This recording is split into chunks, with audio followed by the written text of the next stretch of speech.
الله نحمده ونستعينه ونستغفره ونعوذ بالله من شرور أنفسنا ومن سيئات أعمالنا من يهده الله فلا مضل له ومن يضلل فلا هادي له وأشهد أن لا إله إلا الله وحده لا شريك له وأشهد أن محمدا عبده ورسوله يا أيها الذين آمنوا اتقوا الله حق تقاته ولا تموتن إلا وأنتم مسلمون يا أيها الناس اتقوا ربكم الذي خلقكم من نفس واحدة وخلق منها زوجها وبث منهما رجالا كثيرا ونساء واتقوا الله الذي تساءلون به والأرحام إن الله كان عليكم رقيبا يا أيها الذين آمنوا اتقوا الله وقولوا قولا سديدا يصلح لكم أعمالكم ويغفر لكم ذنوبكم ومن يطع الله ورسوله فقد فاز فوزا عظيما أما بعد فإن خير الحديث كتاب الله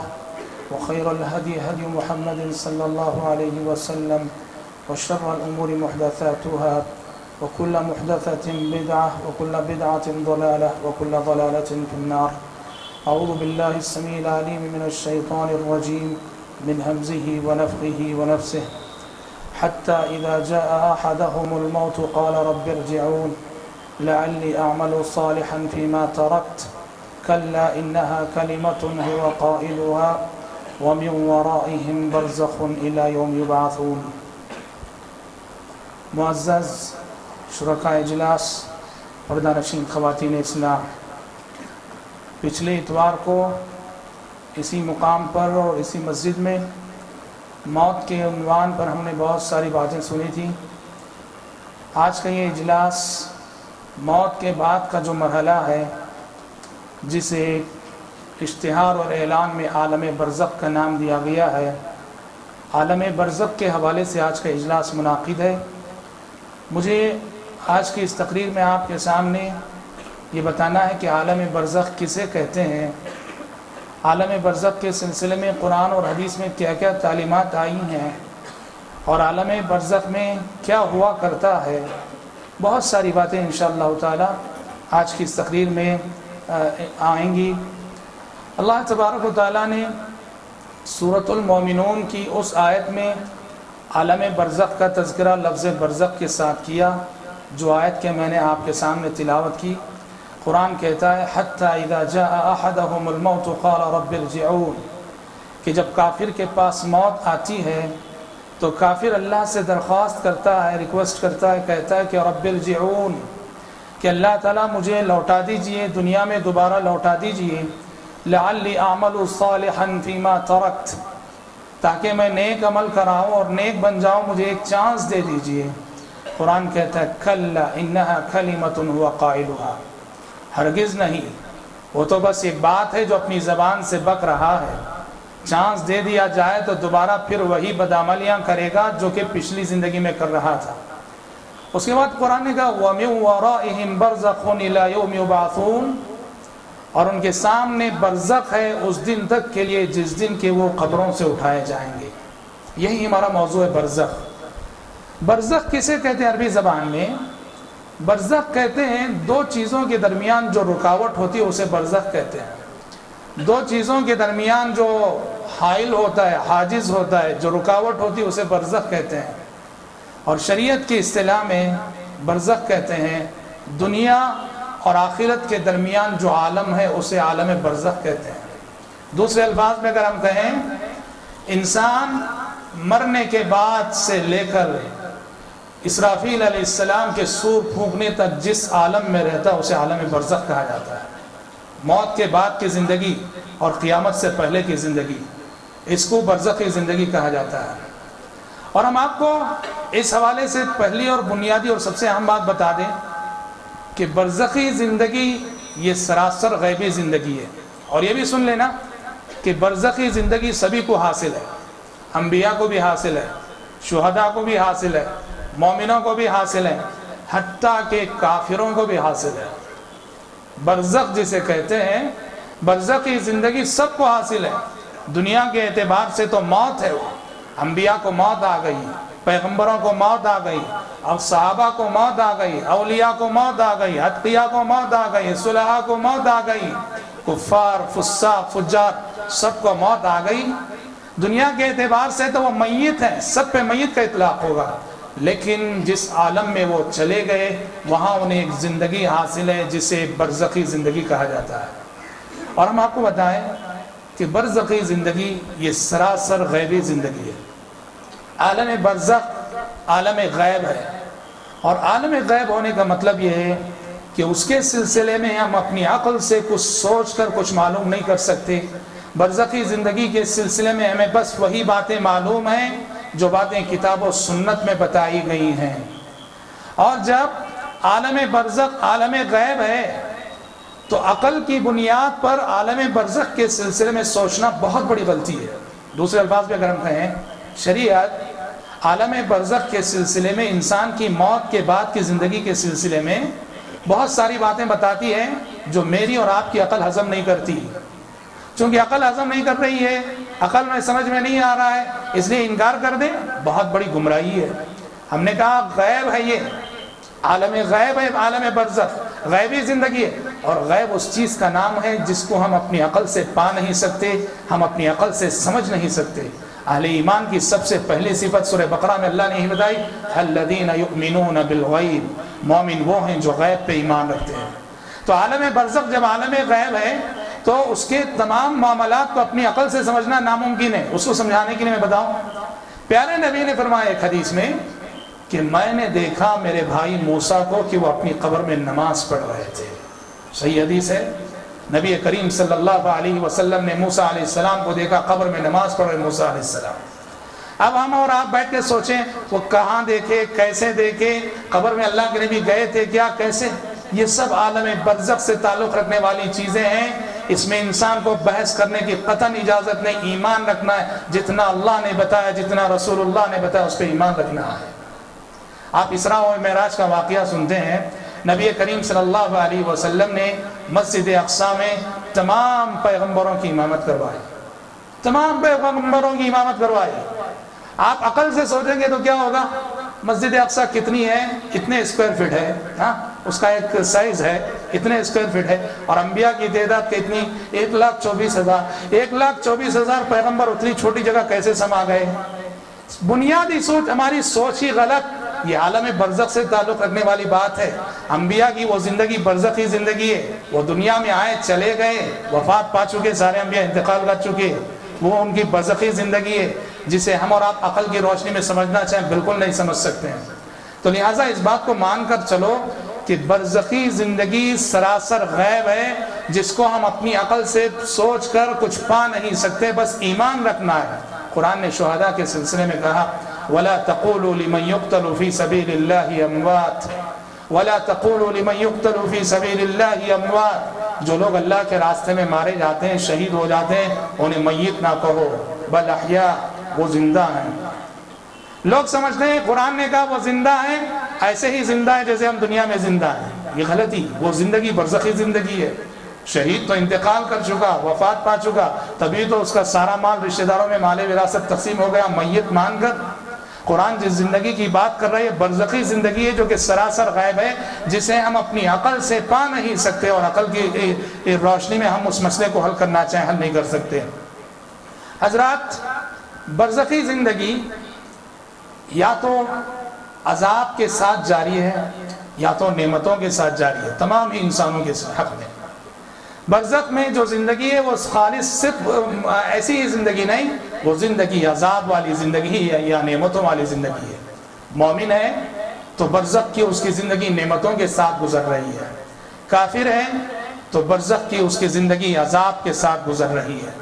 قرآن مجید نے کہا ان الابرار لفی نعیم وان الفجار لفی جحیم، کہ نیک لوگ نعمتوں میں ہیں اور برے لوگ جہنم میں ہیں۔ علامہ ابن قیم کہتے ہیں کہ اس آیت کا مطلب یہ نہیں لینا کہ نیک لوگ نعمتوں میں ہوں گے قیامت کے دن، برے لوگ جہنم میں ہوں گے قیامت کے دن، اس آیت کا یہ مطلب نہیں لینا، بلکہ علامہ ابن قیم کہتے ہیں عالم تین ہے، ایک عالم دنیا ہے جس میں اس وقت ہم ہیں، اور ایک عالم برزخ ہے جو موت کے بعد آنے والا ہے، اور ایک عالم آخرت ہے جو سورہ اسرافیل کے بعد آنے والا ہے۔ علامہ ابن قیم کہتے ہیں اس آیت کا تعلق تینوں عالموں سے۔ ان الابرار لفی نعیم، نیک لوگ نعمتوں میں ہیں، وہ اس دنیا میں بھی، عالم برزخ میں بھی اور عالم آخرت میں بھی۔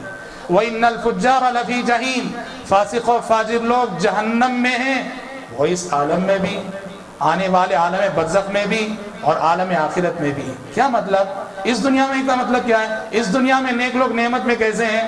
بظاہر آپ دیکھیں گے نیک لوگ ہوتے ہیں، غربت رہے گی، فقر و فاقہ رہے گا، زندگی میں بہت ساری الجھنیں رہیں گی، لیکن اللہ کی قسم کھا کے ہم کہتے ہیں اس دنیا میں ایک مومن کی زندگی میں جتنا سکون رہتا ہے، دنیا کے بڑے سے بڑے امیر شخص کی زندگی میں بھی وہ سکون نہیں رہتا۔ سکون بھری زندگی، اطمینان بھری زندگی، یہ نعمتوں والی زندگی ہے۔ جس نعمت سے کافر محروم ہے، فاسق محروم ہے، گنہگار محروم ہے، عاصی و نافرمان محروم ہے۔ اور اسی طرح سے کافر کی یہ زندگی بھی عذاب ہے، آخرت کا عذاب تو ہے ہی، برزخ کا عذاب ہے ہی، یہ زندگی بھی عذاب ہے۔ دیکھو قرآن نے کہا وَلَا تُعْجِبْكَ أَمْوَالُهُمْ وَأَوْلَادُهُمْ إِنَّمَا يُرِيدُ اللَّهُ أَن يُعَذِّبَهُمْ بِهَا فِي الدُّنْيَا۔ غور کرو کتنی بڑی بات۔ اے پیغمبر، کافروں کا مال آپ کو بھلا نہ لگے، کافروں کی اولاد آپ کو بھلی نہ لگے، اللہ یہ چاہتا ہے کہ آخرت سے پہلے ان کافروں کو اسی دنیا میں ان کی دولت کے ذریعے سے عذاب دے۔ اللہ اکبر۔ اللہ یہ چاہتا ہے کہ اللہ ان کافروں کو اسی دنیا میں مرنے سے پہلے ان کی دولت کے ذریعے عذاب دے اور ان کی اولاد کے ذریعے سے عذاب دے، ان کی دولت کو ان کے لیے باعث عذاب بنائے۔ تو سچ کہیں تو نعمت جسے کہتے ہیں مومن کو وہ تینوں عالموں میں حاصل ہے، اور عذاب جسے کہتے ہیں وہ کافر کے لیے جو ہے تینوں عالموں میں ہے۔ بھائیو، انسان جب انتقال کرتا ہے، انسان کا ایک جسم ہے اور انسان کی ایک روح ہے۔ انتقال کے بعد، موت کے بعد عالم برزخ میں روح جسم سے الگ ہو جاتی ہے۔ موت نام ہے روح کے جسم سے الگ ہونے کا۔ روح کہاں جاتی ہے؟ قرآن نے کہا کہ اگر نیک انسان ہے تو نیک انسان کی روح علیین میں جاتی ہے۔ نیک روحوں کا ٹھکانہ علیین ہے۔ برا انسان ہے، برے انسان کی روح جاتی ہے سجین میں، بری روحوں کا ٹھکانہ سجین ہے۔ علیین اور سجین کہاں ہیں؟ اہل علم نے کہا کہ علیین ساتوں آسمانوں کے اوپر ہے جو نیک روحوں کا ٹھکانہ ہے، اور سجین کہاں ہے؟ سجین ساتویں زمین کے نیچے ہے۔ جس طرح 7 آسمان ہیں، قرآن کا نظریہ ہے، قرآن کا بیان ہے کہ زمینیں بھی 7 ہیں۔ اللہ الذی خلق 7 سماوات ومن الارض مثلہن۔ علیین جو ہے 7 آسمانوں کے اوپر ہے، جہاں مومنوں کی، مسلمانوں کی، صالحین کی، انبیاء کی، اولیاء، اتقیاء، صلحاء کی روحیں رہیں گی۔ اور سجین کافروں، نافرمانوں، عاصی، نافرمان، گنہگار، ان کی روح رہے گی، وہ 7ویں زمین کے نیچے ہے۔ اس لیے قرآن نے کہا کہ ثم رددناہ اسفل سافلین، کہ ہم نے کافر کو اسفل سافلین میں پہنچا دیا، اس لیے کہ 7ویں زمین کے نیچے سجین، ثم رددناہ اسفل سافلین۔ تو روحیں تو علیین اور سجین میں چلی گئیں، جسم کہاں ہوتا ہے؟ جسم زمین میں ہوتا ہے، جسے آپ قبر کہتے ہیں۔ ہے تو روح، نیک انسان کی روح علیین میں ہے اور اس کا جسم زمین میں ہے، برے انسان کی روح سجین میں ہے اور اس کا جسم زمین میں قبر میں ہے۔ لیکن سبحان اللہ، روح کے علیین میں رہتے ہوئے اس جسم سے ایک طرح کا تعلق قائم رہتا ہے، روح کے سجین میں رہتے ہوئے اس جسم سے اس کا ایک طرح کا تعلق قائم رہتا ہے۔ عالم برزخ میں آپ کو یہ بات معلوم ہونی چاہیے، عذاب جو ہوتا ہے یا نعمتیں جو ملتی ہیں اصل میں روح کے لیے، عذاب جو ہوتا ہے اصل میں روح کے لیے، نعمتیں جو ملتی ہیں اصل میں روح کے لیے، لیکن روح کا تعلق جسم سے بھی اللہ تعالیٰ کبھی کبھی قائم کرتا ہے تو اس عذاب کو جسم بھی محسوس کرتا ہے۔ روح کا تعلق اللہ تعالیٰ جسم سے بھی قائم کرتا ہے۔ نیک انسان کی اگر روح ہے تو وہ نعمتوں کی کیفیت کو اس کا جسم بھی محسوس کرتا ہے۔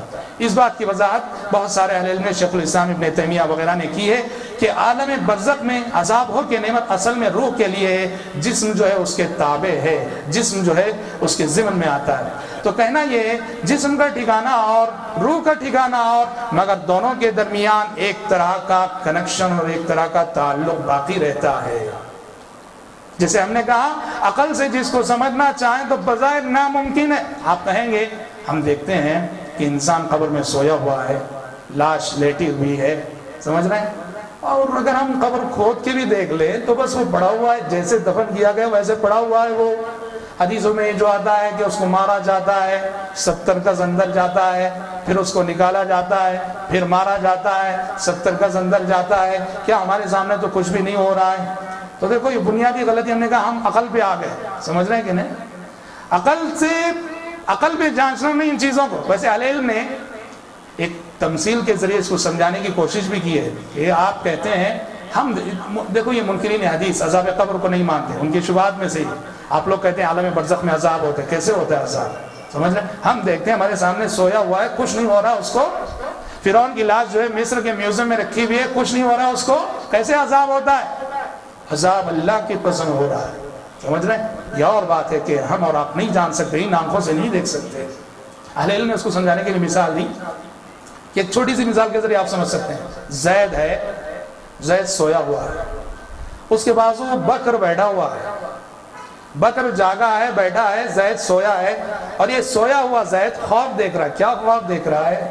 کہ اس کو کوئی سانپ جو ہے دوڑا رہا ہے، یہ سانپ سے بچنے کے لیے بھاگ رہا ہے، یہاں تک کہ سانپ یا کوئی بھی دشمن ہی کو، کوئی دشمن اسے مارنے کے لیے دوڑا رہا ہے، زید خواب میں دیکھ رہا ہے کہ وہ بھاگ رہا ہے، یہاں تک کہ سانپ نے اس کو پکڑ لیا، ڈس لیا، یا دشمن نے اس پہ وار کر دیا، دشمن نے اس پہ گولی چلا دی۔ زید خواب میں دیکھ رہا ہے کہ وہ چلا رہا ہے، چیخ رہا ہے، رو رہا ہے، سمجھ رہے ہیں کہ نہیں؟ اب بسا اوقات وہ جو خواب دیکھ رہا ہے، اس خواب کی وجہ سے اس وقت زید کو پسینہ نکل رہا ہوتا ہے، اور اس خواب کی وجہ سے زید کے دل کی دھڑکن تیز ہو جاتی ہے، دل جو زور زور سے دھڑکنے لگتا ہے۔ بکر کے لیے تو زید کیا ہے؟ بکر کے لیے تو زید سویا ہوا ہے۔ زید پہ وہاں کیا گزر رہی ہے، کیا دیکھ رہا ہے، کیا پریشانی ہو رہی، بکر کو نہیں معلوم ہے، وہ زید ہی جانتا ہے۔ بکر کے لیے تو زید بس سویا ہوا ہے، لیکن زید کے لیے پریشانی میں ہے، تکلیف میں ہے، آفت میں ہے، ٹینشن میں ہے۔ تو اہل علم نے کہا ایسے ہی ہم دیکھتے ہیں بظاہر ہمارے سامنے مردہ سویا ہوا ہے، لیکن اس کو عذاب نہیں ہو رہا ہے، یہ مطلب نہیں، ہم بس نہیں دیکھ سک رہے ہیں۔ اور آپ کے بات بھی بتا دیں کہ انسان ظاہر بات ہے انبیاء ہیں کہ جن کو زمین نہیں کھاتی، انبیاء کے جسموں کو، اور بعض شہداء جن کو اللہ چاہے ان کو نہیں کھائے گی۔ حضرت جابر رضی اللہ عنہ کی والد کی قبر جو ہے 6 مہینے بعد کھودی گئی تو جیسی کی ویسی لاش تازہ پائی گئی، سمجھ رہے ہیں؟ ورنہ تو عام انسانوں کی قبروں کو، عام انسانوں کی لاشوں کو، وہ اولیاء ہو، اتقیاء ہو، جو بھی ہو، اللہ کا قانون ہے مٹی کھا لیتی ہے۔ سوال یہ ہے مٹی جب کھا لیتی ہے تو پھر کیسے عذاب ہوتا ہے؟ قرآن مجید کہتا ہے قد علمنا ما تنقص الارض منهم، ہمیں خوب معلوم ہے، ہم خوب جانتے ہیں کہ ان انسانوں کو زمین جو کھا کھا کے کم کر رہی ہے، گھٹا رہی ہے، زمین کے اندر یہ انسانی وجود کہاں جا رہا ہے، کہاں تحلیل ہو رہا ہے، ہم خوب جانتے ہیں، قرآن کہہ رہا ہے۔ اللہ تعالیٰ اس بات پہ قادر ہے، اللہ جانتا ہے کہ زمین جو کھا رہی ہے ذرہ ذرہ کہاں جا رہا ہے، اور اس ذرے کو اللہ تعالیٰ عذاب دینے پہ قادر ہے۔ اور ویسے بخاری شریف کی روایت ہے، پیارے نبی صلی اللہ علیہ وسلم نے کہا کہ سارے وجود کو مٹی کھا لیتی ہے، سارے انسان کو سر سے پیر تک مٹی کھا لیتی ہے، لیکن ہڈی کا، یہ ریڑھ کی ہڈی کا ایک چھوٹا سا ٹکڑا ہے جسے عجب الذنب کہا جاتا ہے، کسی بھی انسان کے عجب الذنب کو مٹی نہیں کھاتی۔ ہر انسان کا جو عجب الذنب ہے، ہڈی کا چھوٹا سا پچھلا حصہ، اس کو کافر ہو کہ مومن، سب کا عجب الذنب باقی رہتا ہے، مٹی نہیں کھاتی۔ اور حدیث کے الفاظ ہیں، پیارے نبی نے کہا اسی عجب الذنب سے اللہ تعالیٰ دوبارہ قیامت کے روز انسانوں کو اٹھائے گا، پیدا کرے گا۔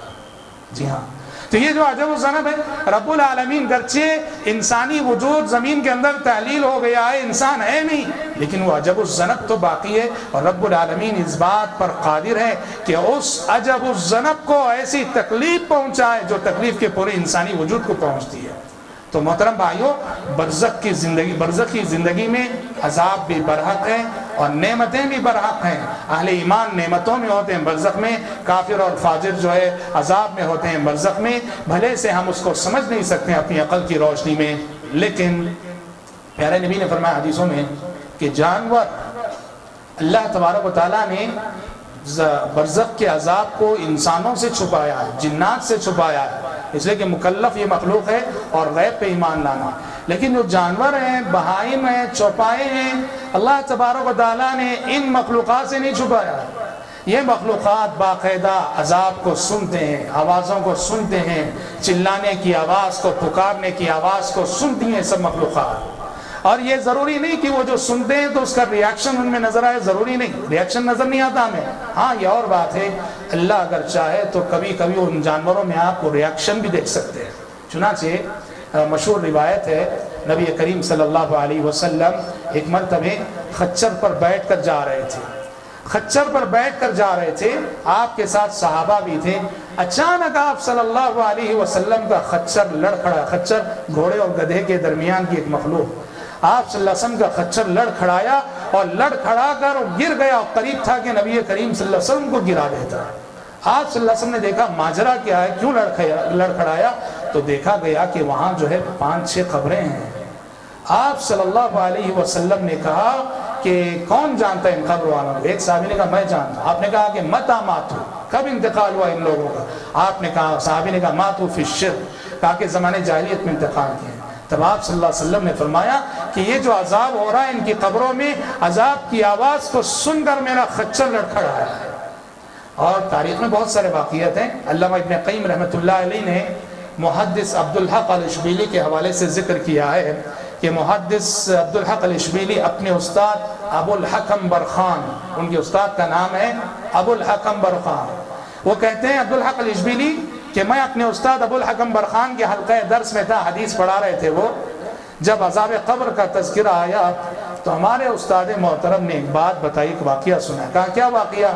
کہا کہ ایک مرتبہ ہم نے ایک شخص کو دفن کیا، تدفین سے فارغ ہوئے، تدفین سے باہر ہو کر قبرستان سے نکلے تو ہم سب نے دیکھا کہ ایک جانور تھا قبرستان کے اندر چوپایا، جو سیدھے اس قبر کے پاس جاتا تھا جس کو ہم دفن کر کے آئے تھے، اور کان لگا کے جیسے کوئی بات وہ سن رہا ہو سنتا تھا، اور ڈر کر بہت دور تک چلاتے ہوئے بھاگتا تھا، پھر لوٹ کر آتا تھا، قبر کے پاس کان رکھتا تھا اور پھر ڈر کر بہت دور تک بھاگتا تھا۔ یہ کوئی ہوائی بات نہیں ہے، سند کے ساتھ یہ واقعہ۔ ہاں، عبدالحق الاشبیلی بہت بڑے محدث ہیں اشبیلیہ کے، اسماعین کے، انہوں نے ذکر کیا اپنے استاد سے سن کر، اور ان کے استاد نے اپنی آنکھوں سے دیکھا یہ منظر۔ اور شیخ الاسلام ابن تیمیہ رحمۃ اللہ علیہ نے ذکر کیا ہے شام کے حوالے سے، سیریا کے حوالے سے، شیخ الاسلام ابن تیمیہ نے، کہ شام میں یہ معمول تھا کہ گھوڑے بیمار ہو جاتے ہیں۔ کیا بیماری؟ ہاضمہ خراب ہو جاتا گھوڑوں کا، تو لوگ ان گھوڑوں کو قبروں کے پاس لے جاتے۔ کن کی قبروں کے پاس؟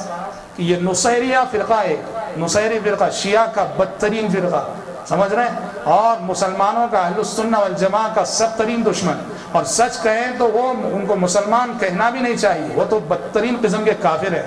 اور آج کا جو سیریا کا جو حاکم ہے بشار الاسد، یہ نصیری ہے، اور اسی نعوذ باللہ یعنی 1,00,000 جانیں تقریباً، جس کو میڈیا بھی تسلیم کرتا ہے، آج تک نعوذ باللہ وہ 1,00,000 جانیں جو ہے سیرین سنی مسلمانوں کی جو ہے جا چکی ہیں، سمجھ رہے ہیں۔ یہ نصیری فرقہ زمانے قدیم سے ہے۔ شیخ الاسلام ابن تیمیہ نے لکھا ہے کہ کچھ نصیری فرقے سے تعلق رکھنے والوں کی قبریں تھیں، لوگوں کے گھوڑوں کا ہاضمہ خراب ہوتا، گھوڑے بیمار ہوتے، ان قبروں کے پاس لے جاتے تو ٹھیک ہو جاتے، ہاضمہ درست ہو جاتا۔ لوگ سمجھتے، کیا سمجھتے؟ کہ خبر والے کی کرامت ہے، خبر والے کی کرامت ہے کہ گھوڑے کو لے گئے اور گھوڑا ٹھیک ہو گیا۔ شیخ الاسلام ابن تیمیہ نے اس کا راز بتایا، کہا کہ گھوڑا جو ٹھیک، ان کے گھوڑے وہاں قبروں کے پاس لے جانے سے جو ٹھیک ہو جاتے تھے، اس کا راز یہ ہے کہ گھوڑے کو جب بدہضمی ہوتی ہے تو اس بدہضمی کا علاج یہ ہے کہ اس کے بدن میں حرارت پیدا ہو، اس کے بدن میں گرمی پیدا ہو۔ اس کے بدن میں اگر حرارت اور گرمی پیدا ہو تو وہ ہاضمہ اس کا خود بخود ٹھیک ہو جاتا ہے۔ جب یہ لوگ گھوڑوں کو مزاروں کے پاس لے جاتے، نصیری فرقے کی قبروں کے پاس لے جاتے، تو عذاب کی جو آوازیں گھوڑے سنا کرتے تھے، ٹینشن سے خود بخود ان کے اندر گرمی پیدا ہوتی تھی، ٹینشن سے خود بخود گرمی پیدا ہوتی تھی، اور اس گرمی سے شفا یاب ہو جاتے۔ اور یہ نادان سمجھتے کہ جو ہے قبر والے نے جو شفا دے دی ہے، جو کہ دراصل عذاب ہے وہ۔ تو حضرات اس طرح سے اللہ تبارک و تعالیٰ نے برزخ کے عذاب کو انسانوں سے چھپایا ضرور ہے، جنات سے چھپایا ضرور ہے، لیکن سبحان اللہ کائنات کی بہت ساری مخلوقات ہیں، وہ مخلوقات کو محسوس کرتی ہیں، اور کبھی کبھی اس طرح وہ ان کا ریاکشن ہوتا ہے کہ ہم انسان بھی جو ہے دیکھ سکیں اور سمجھ سکیں۔ یہاں میں برزخی زندگی کے حوالے سے 3 اور باتیں جو بہت ہی اہم باتیں ہیں۔ سب سے پہلی بات یہ ہے کہ ایک سوال عام طور پہ بہت سارے لوگوں کے ذہنوں میں ہوتا ہے، ایک اشکال کے طور پر، اور بہت سارے لوگ پوچھ بھی لیتے ہیں، وہ یہ ہے کہ حدیثوں میں، قرآن میں، حدیثوں میں یہ جو آتا ہے کہ جہنم میں فلاں کو عذاب ہو رہا ہے، فلاں کو عذاب ہو رہا ہے، جنت میں فلاں ہے، فلاں کا محل ہے، ایسا ہے ویسا ہے، سمجھ رہے ہیں؟ کہا کہ جنت اور جہنم میں 2 قیامت کے بعد داخلہ ہوگا، پہلے حساب ہوگا، کتاب ہوگا، حساب و کتاب کے بعد مومن جنت میں جائیں گے، حساب و کتاب کے بعد کافر اور نافرمان جہنم میں جائیں گے۔ پھر حدیثوں میں یہ جو آتا ہے کہ جہنم کے عذابات کا تذکرہ ہے، جہنم میں جو ہے آپ صلی اللہ علیہ وسلم نے فلاں شخص کو دیکھا جہنم میں، آپ صلی اللہ علیہ وسلم نے عورتوں کو دیکھا جہنم میں، ہے نا، آپ نے کہا یار تو صدقہ کرو، اسے کہ میں نے جہنم میں سب سے زیادہ تم کو دیکھا۔ سوال ہے کہ حساب و کتاب ابھی ہوا نہیں، قیامت قائم نہیں ہوئی، جنت اور جہنم کا دروازہ کھلا نہیں سمجھے انسانوں کے لیے، تو پھر یہ جو حدیثوں میں جنت کے عذاب کا ذکر، جہنم کے عذاب کا جو ذکر ہے، یہ کیا معنی رکھتا ہے؟ یہی چیز ہے دیکھو برزخ۔ یہ تمام حدیثیں جو نبی کریم صلی اللہ علیہ وسلم نے بیان کی ہیں، فلاں کو ایسا عذاب ہو رہا تھا میں نے دیکھا، فلاں کو ایسی نعمت مل رہی تھی میں نے دیکھا، یہ سب برزخی نعمت ہے، برزخی عذاب۔ انسان برزخ میں رہتا ہے، جنت کا دریچہ کھول دیا جائے گا اس کے لیے۔ انسان برزخ میں رہتا ہے، برا ہے تو جہنم کا دریچہ کھول دیا۔ عذاب قبر کے سلسلے میں پتہ نہیں اس حدیث کا ذکر آیا کہ نہیں، انسان نیک ہوگا، انسان رہے گا قبر میں، لیکن جنت کا دریچہ اس کے لیے کھول دیا جائے گا، اور وہاں سے ٹھنڈی ٹھنڈی ہوائیں اس کی نعمتیں آئیں گی۔ انسان برا ہے، جہنم کا دروازہ کھول دیا جائے گا، اور وہاں سے گرم گرم ہوائیں جو انسان کے پاس آئیں گی۔ یہ تمام حدیثیں جو اللہ کے نبی نے اصل میں بیان کی ہیں، یہ برزخی زندگی ہے۔ اس لیے کہ اگر آخرت میں جو انسان جہنم میں جانے والا ہے، اس کے لیے جہنم کا عذاب برزخی زندگی ہی سے شروع ہوتا ہے، اور آخرت میں جو انسان جنت میں جانے والا ہے، اس کے لیے جنت کی نعمتیں قبر سے ہی، برزخی زندگی سے ہی شروع ہو جاتی ہے۔ مشہور حدیث ہے، پیارے نبی صلی اللہ علیہ وسلم نے ایک حدیث میں برزخ، عالم برزخ کا ایک نظارہ بیان کیا۔ بخاری شریف میں کتاب التعبیر کے سب سے آخری باب میں یہ حدیث ذکر کی گئی ہے۔ سمورہ بن جندب رضی اللہ عنہ اس کے راوی ہیں۔ نبی کریم سمورہ بن جندب رضی اللہ عنہ کہتے ہیں کہ نبی کریم صلی اللہ علیہ وسلم کا معمول تھا، نماز فجر پڑھانے کے بعد آپ مصلیوں کی طرف رخ کر کے بیٹھتے اور صحابہ سے پوچھتے تم میں سے کسی نے کوئی خواب دیکھا ہے؟ اگر ہم کوئی خواب بیان کرتے ہیں تو نبی کریم صلی اللہ علیہ وسلم اس کی تعبیر بیان کرتے۔ ایک دن آپ صلی اللہ علیہ وسلم نے حسب معمول پوچھا تم میں سے کسی نے کوئی خواب دیکھا ہے؟ ہم سب خاموش رہے، تو پیارے نبی نے کہا کہ لیکن آج میں نے ایک عجیب و غریب خواب دیکھا ہے۔ ہم نے کہا کیا ہے خواب اللہ کے نبی؟ تو آپ نے کہا کہ آج میرے پاس خواب میں دو شخص آئے، جبرائیل اور میکائیل تھے علیہم السلام، دو فرشتے تھے۔ آپ نے کہا آج میرے پاس خواب میں دو شخص آئے اور یہ دونوں مجھے لے گئے اور انہوں نے عجیب و غریب مناظر مجھے دکھائے، مجھے لے گئے اور میں نے دیکھا، ایک منظر دیکھا۔ اور کیا ہے منظر؟ کہ ایک شخص ہے لیٹا ہوا ہے، سویا ہوا ہے، اور ایک شخص اس کے سرانے کھڑا ہوا ہے، بڑی چٹان لیے ہوئے، اور وہ اس چٹان کے ذریعے سے اس کے سر کو کچل رہا ہے، اس کے سر پہ مار رہا ہے، اور سر پوری طرح سے جو ہے سبحان اللہ پھوٹ گیا ہے، اور چٹان لڑک کے دور جاتی ہے، اور یہ شخص جا کے اس چٹان کو لانے تک پھر سے اس کا سر درست ہو جاتا ہے، اور پھر سے یہ چٹان سے جو اس کے سر کو کچل رہا ہے، یہ سلسلہ جاری ہے۔ میں نے کہا جبریل و میکائیل سے کیا منظر ہے، کون شخص ہے؟ کہا کہ محمد آگے بڑھو۔ پیارے نبی صلی اللہ علیہ وسلم آگے بڑھے، کہا میں نے ایک منظر دیکھا، ایک چولہا ہے، روٹی تنور جس میں روٹی پکائی جاتی ہے، ایک چولہا ہے جس میں برہنہ مرد اور عورتیں ہیں، ننگے مرد اور ننگی عورتیں ہیں، اس چولہے کے اندر وہ جو ہے پک رہے ہیں، اور آگ کے شعلے جب بھڑکتے ہیں تو بدترین چیخیں ان کو سنائی دیتی ہیں۔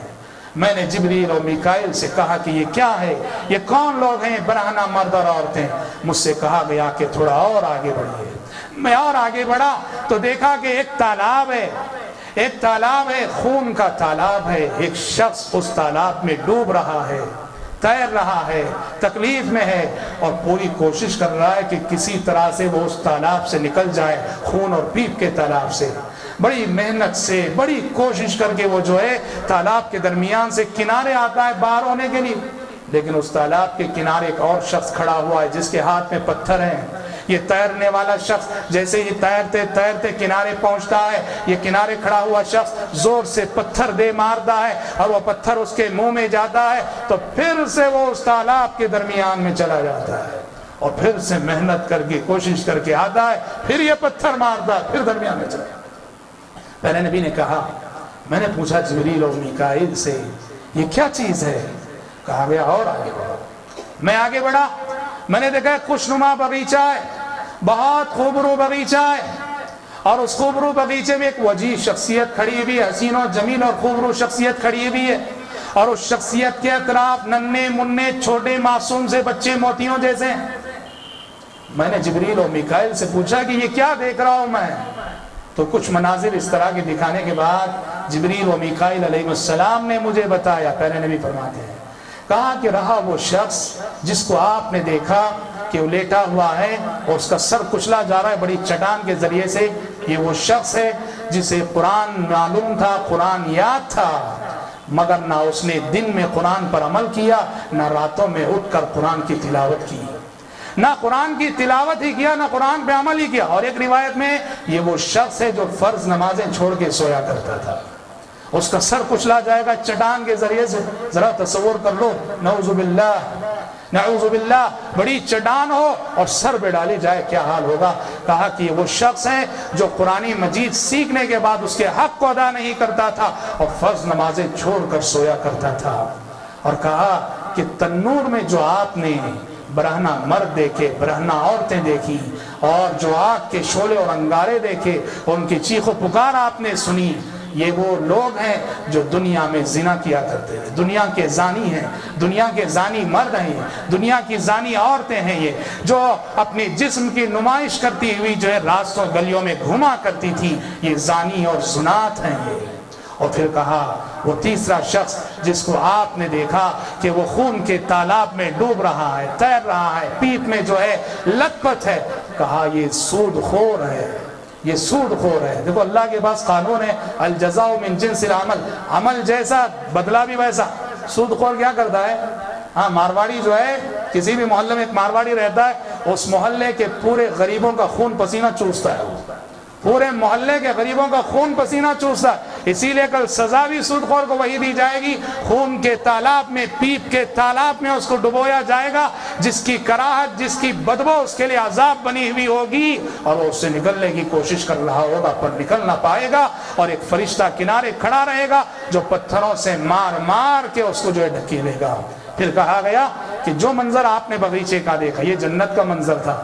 کہا گیا یہ جو باغیچے کا منظر آپ نے دیکھا یہ عدن کی جنت ہے، یہ عدن کی جنت ہے، اور اس میں جو وجیح شخصیت آپ نے دیکھی، خبرو شخصیت، یہ ابراہیم خلیل اللہ علیہ السلام ہے۔ اور کہا ان کے اطراف یہ ننھے منھے معصوم سے بچے جو آپ نے دیکھے نا، یہ جو ہے وہ بچے جو بلوغت سے پہلے انتقال کر چکے۔ اور ایک روایت میں اس بات کی صراحت ہے، اولاد المشرکین، کافروں کے وہ بچے، مشرکوں کے وہ بچے جو بالغ ہونے سے پہلے مر گئے۔ اس حدیث سے معلوم ہوتا ہے کافر کے بچے بھی، مشرک کے بچے بھی اگر بالغ ہونے سے پہلے مر جاتے ہیں تو ان کا انجام اچھا ہوگا، جنتی ہے۔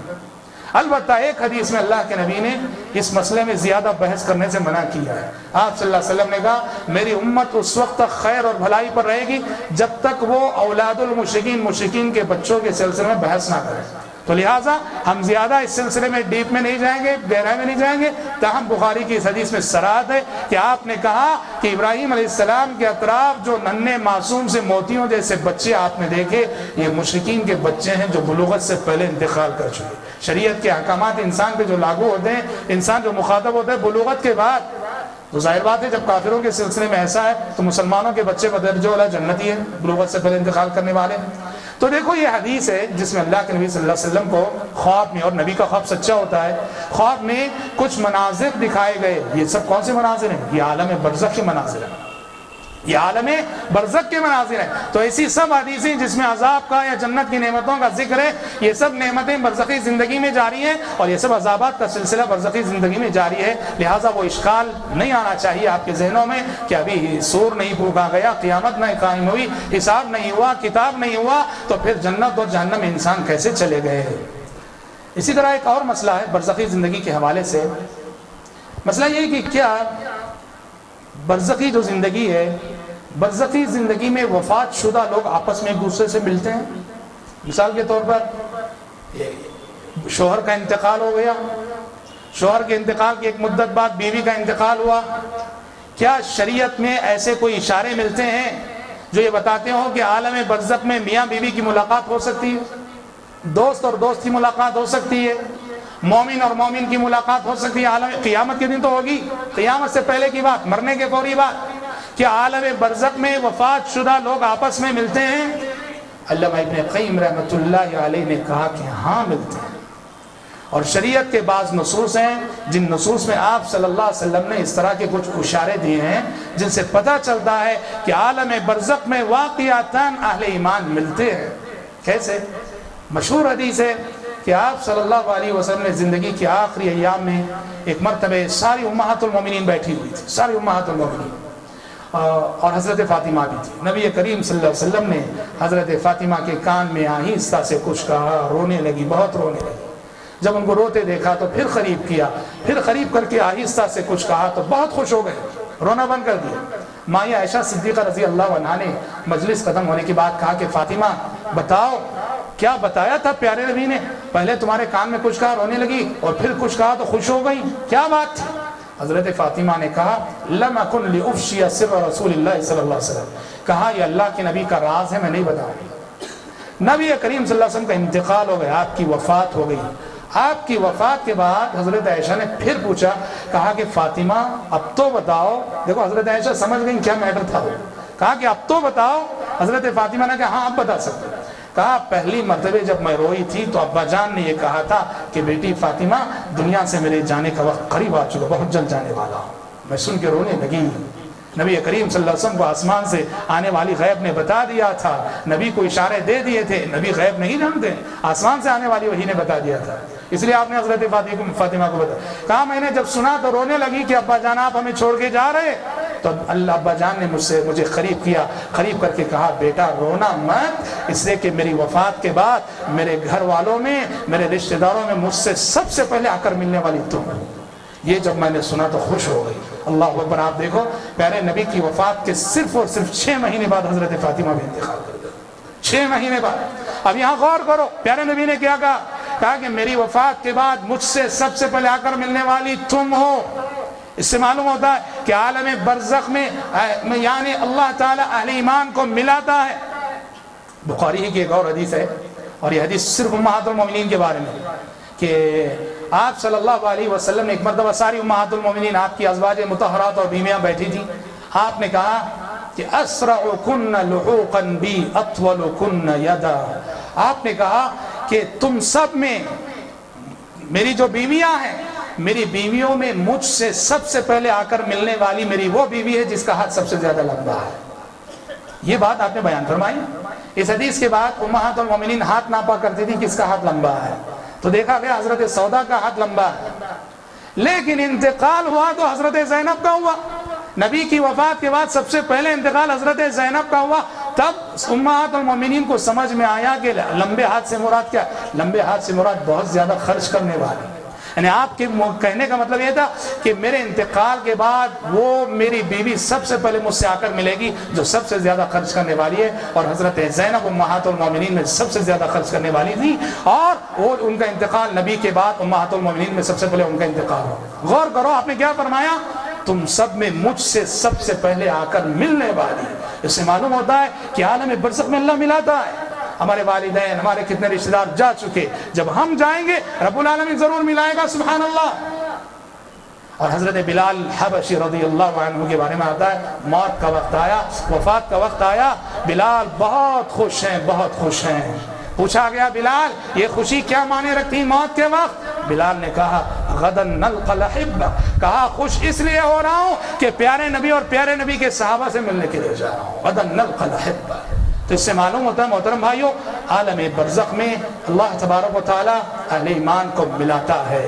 اس کی کیفیتوں میں ہم بحث نہیں کریں گے، وہ عالم غیب ہے، اس کی کیفیتیں جو ہے رب العالمین بہتر جانے۔ اسی سے ملتا جلتا ایک اور مسئلہ کہ ہمارے وہ رشتہ دار جو عالم برزخ میں پہنچ چکے، وفات پا چکے، انتقال پا چکے اور عالم برزخ میں جا چکے، اور ہم اس دنیا میں ہیں، سمجھ رہے ہیں؟ یہ میں کیوں بیان کر رہا ہوں؟ صوفیہ، ارباب تصوف، صوفیزم سے تعلق رکھنے والے لوگ کہتے ہیں کہ ہمارے جو اولیاء ہیں، ہمارے جو پیر ہیں، ان کے اندر یہ صلاحیت ہے کہ وہ اس دنیا میں رہتے ہوئے کشف اور مراقبے کے ذریعے سے معلوم کر لے سکتے ہیں کہ کون کس حالت میں ہے۔ کشف میں جاتے ہیں، مراقبے میں بیٹھتے ہیں اور معلوم کر لیتے ہیں کہ ہمارے فلاں رشتہ دار جن کا انتقال ہوا ہے وہ جنت میں گئے، جہنم میں گئے، عذاب ہو رہے ہیں، نعمتیں میں۔ یہ سب غلط باتیں ہیں، یہ سب غلط باتیں ہیں۔ یہ یونانی فلسفے، ہندوانہ فلسفے سے آئی ہوئی چیزیں، کشف، مراقبہ، سب اسلام سے اس کا کوئی تعلق نہیں۔ تو کیا ایسا کوئی اشارہ شریعت میں موجود ہے کہ عالم برزخ میں ہمارے جو رشتہ دار وفات پا چکے اور ہم دنیا میں ہیں، ان کے کچھ حالات کی خبر ہم کو ہو سکے؟ اولاد خاص کر بے چین رہتی ہے والدین کے حوالے سے، ہمارے وفات شدہ والدین پتہ نہیں کس حالت میں ہیں، میاں بیوی اور جو قریبی رشتہ دار ہیں ایک دوسرے کے حوالے سے بہت بے چین رہتے ہیں، پتہ نہیں کس حالت میں۔ کیا شریعت میں ایسا کوئی اشارہ موجود ہے؟ ہاں، ایک ذریعہ موجود ہے جس کے ذریعے سے اللہ، جسے ہم چاہ کر نہیں معلوم کر سکتے، اللہ چاہے تو بتا سکتے۔ وہ ذریعہ کیا ہے؟ سچے خواب۔ سچے خوابوں کے ذریعے اللہ بتا سکتا ہے کہ فلاں کہ تمہارے والد تمہارے فلاں کس حالت میں ہے۔ مسلم شریف کی بہت مشہور حدیث ہے، طفیل بن عمر دوسی رضی اللہ عنہ، طفیل بن عمر دوسی رضی اللہ عنہ مدینہ ہجرت کر کے آئے، ان کے ساتھ ان کے ایک اور ایک دوست بھی تھے، دونوں ہجرت کر کے مدینہ آئے۔ مدینہ آنے کے بعد ان کے دوست کی طبیعت بگڑی، صحت بگڑی اور بیماری اتنی بڑھتی گئی کہ ان سے تکلیف برداشت نہ ہو سکی، انہوں نے اپنی انگلیاں کاٹ لی، بہت مشہور بات ہے، انگلیاں کاٹ لی، خون بہتے بہتے جو انتقال کر گئے۔ کیا ہو گیا؟ خودکشی ہو گئی، سوسائڈ کر لیا انہوں نے، خودکشی ہو گئی۔ حضرت طفیل بہت ٹینشن میں رہتے کیونکہ خودکشی اتنا بڑا جرم ہے، اللہ اکبر، کہ پیارے نبی نے کہا کہ جب ایک بندے نے خودکشی کی تو اللہ تعالیٰ نے کہا بادرنی عبدی بنفسہ حرمت علیہ الجنہ، میرے بندے نے میرے پاس آنے میں از خود جلدی کر لی، میں نے اس پہ جنت حرام کر دی ہے۔ ہاں، خودکشی بہت بڑا جرم ہے۔ اب یہاں حضرت طفیل کے ساتھی جو ہجرت کر کے آئے تھے مدینے کو، مدینہ آنے کے بعد یہی جرم ہوا، خودکشی ہو گئی۔ بہت ٹینشن میں رہتے تھے حضرت طفیل رضی اللہ عنہ کہ اتنا بڑا گناہ، اتنی بڑی قربانی کی بات کیسے ہو گیا۔ اللہ تعالیٰ نے انہیں خواب دکھایا، مسلم شریف کی حدیث ہے، خواب دکھایا۔ خواب میں دیکھا حضرت طفیل نے اپنے اس ساتھی کو، اپنے اس دوست کو بہت اچھی حالت میں کھڑے ہیں، بہت اچھی حالت میں کھڑے ہیں۔ کہا کہ پوچھا کہ کیا معاملہ کیا اللہ تعالیٰ نے تمہارے ساتھ، اتنا بڑا جرم تم لے کے اللہ کے دربار میں گئے، کیا معاملہ ہوا؟ کہا غفر علی بہجرتی، غفر علی بہجرتی، کہا کہ ہجرت کی نیکی کے بدلے میں اللہ نے میرا یہ گناہ معاف کر دیا، ہجرت کی نیکی کے بدلے اللہ نے میرا گناہ معاف کر دیا۔ ہاں، حضرت طفیل نے دیکھا کہ وہ اپنا ہاتھ لپٹے ہوئے ہیں، کسی کپڑے اپڑے سے جس ہاتھ کی انگلیاں کاٹی تھی اس کو لپٹے ہوئے ہیں۔ حضرت طفیل نے پوچھا کہ یہ جو ہاتھ لپٹے ہوئے یہ کس لیے؟ تو انہوں نے کہا کہ قیل لی لن نصلح منک ما افسدت، کہا کہ مجھے معاف تو کر دیا گیا ہے لیکن مجھ سے یہ بھی کہا گیا ہے کہ تم نے اپنے جسم کے جس حصے کو اپنے طور پہ بگاڑ لیا ہے ہم دوبارہ اسے پھر نہیں بنائیں گے۔ حضرت طفیل رضی اللہ عنہ صبح سویرے جاگتے ہیں، فجر کی نماز میں نبی کریم صلی اللہ علیہ وسلم کی خدمت میں پہنچتے ہیں اور سارا قصہ سناتے، سارا خواب سناتے ہیں تو اللہ کے نبی صلی اللہ علیہ وسلم نے تصدیق کرتے ہیں کہ سچا خواب ہے، اور ساتھ میں اللہ کے نبی یہ دعا کر دیتے ہیں اللہم ولیدیہ فاغفر، پروردگارا تیرے اس بندے کے ہاتھوں کو بھی معاف کر دے، تیرے بندے کے ہاتھوں کو بھی معاف کر دے۔ غور کرو، حضرت طفیل کو ایک ٹینشن تھا کہ میرا وہ دوست جو میرے ساتھ اسلام قبول کیا، میرے ساتھ ہجرت کی، انسان ہونے کے ناطے غلطی ہو گئی، اس ٹینشن میں رہنے کی وجہ سے اللہ تبارک و تعالیٰ نے ان کے دوست کی حالت کو ان کے خواب میں دکھایا۔ جی ہاں، ایسا ہی ایک واقعہ مسلم شریف ہی کی روایت میں حضرت ام العلا الانصاریہ کے حوالے سے آیا۔ حضرت ام العلا الانصاریہ رضی اللہ عنہ کہتی ہیں کہ جب مدینہ آنے کے بعد نبی کریم صلی اللہ علیہ وسلم نے انصار اور مہاجرین کے درمیان بھائی چارہ کروایا تو ہمارے گھر میں اور ہمارے حصے میں عثمان بن مظعون آ گئے۔ آپ جانتے ہیں ایک ایک مہاجر کو ایک ایک انصاری کا فیملی ممبر بنایا اللہ کے نبی نے صلی اللہ علیہ وسلم۔ عثمان بن مظعون ام العلا الانصاریہ کے حصے میں گئے۔ حضرت ام العلا کہتی ہیں بہت نیک انسان تھے عثمان بن مظعون، مگر اللہ کی مشیت کہ آغاز ہجرت ہی میں ان کا انتقال ہو گیا۔ عثمان بن مظعون کا انتقال ہجرت کے آغاز ہی میں ہو گیا۔ جب حضرت عثمان بن مظعون کا انتقال ہو گیا تو ام العلا الانصاریہ جو ان کے ایمان، ان کے کیریکٹر، ان کے تقوی سے متاثر تھی بہت زیادہ، انہوں نے ایک مرتبہ اللہ کے نبی کے سامنے کہا شہادتی علیک یا ابا السائب ان اللہ اکرمک، کہا کہ اے ابو السائب، ابو السائب کنیت ہے عثمان بن مظعون کی، کہا کہ اے عثمان بن مظعون میں گواہی دیتی ہوں کہ اللہ کے پاس آپ کو بڑی عزت ملی ہوئی ہے۔ یہ جملہ جب آپ صلی اللہ علیہ وسلم نے سنا تو آپ کو اچھا نہیں لگا۔ لوگوں کے انجام کے سلسلے میں ہم بولیں، ہاں وہ جنتی ہے وہ جہنمی ہے، سمجھ رہے ہیں کہ نہیں؟ یہ اللہ کو یہ مزاج پسند نہیں۔ اللہ کے نبی نے جب ام العلا کی زبانی سنا، جب وہ یہ کہہ رہی تھی کہ اے عثمان بن مظعون، میں گواہی دیتی ہوں کہ اللہ نے آپ کی بڑی عزت کی ہے، بڑا مقام آپ کو اللہ کے پاس ملا ہے، تو اللہ کے نبی نے کہا اے ام العلا کیا بات کر رہی ہو، میں نبی ہوں اور مجھے نہیں معلوم کہ کل میرے ساتھ کیا ہونے والا ہے، وما ادری ما یفعل بی، مجھے نہیں معلوم کہ کیا ہونے والا ہے، لہٰذا ایسی باتیں نہ کیا کرو۔ دیکھو شریعت نے ہمیں جو سوچ دی وہ کیا ہے، نیک انسان ہے، ہم کسی کو یہ حق نہیں کسی کو ٹکٹ دینے کا کہ وہ جنتی ہے، کسی کو نہیں، ہاں امید ہے، حسن ظن ہے، ہم اپنے رب سے امید رکھنے، نیک تھا، نمازی تھا، موحد تھا، انشاءاللہ جنت میں جائے گا اور انشاءاللہ جائے گا، قطعیت کے ساتھ کہنا وہ جنتی ہے، کسی کو یہ حق نہیں۔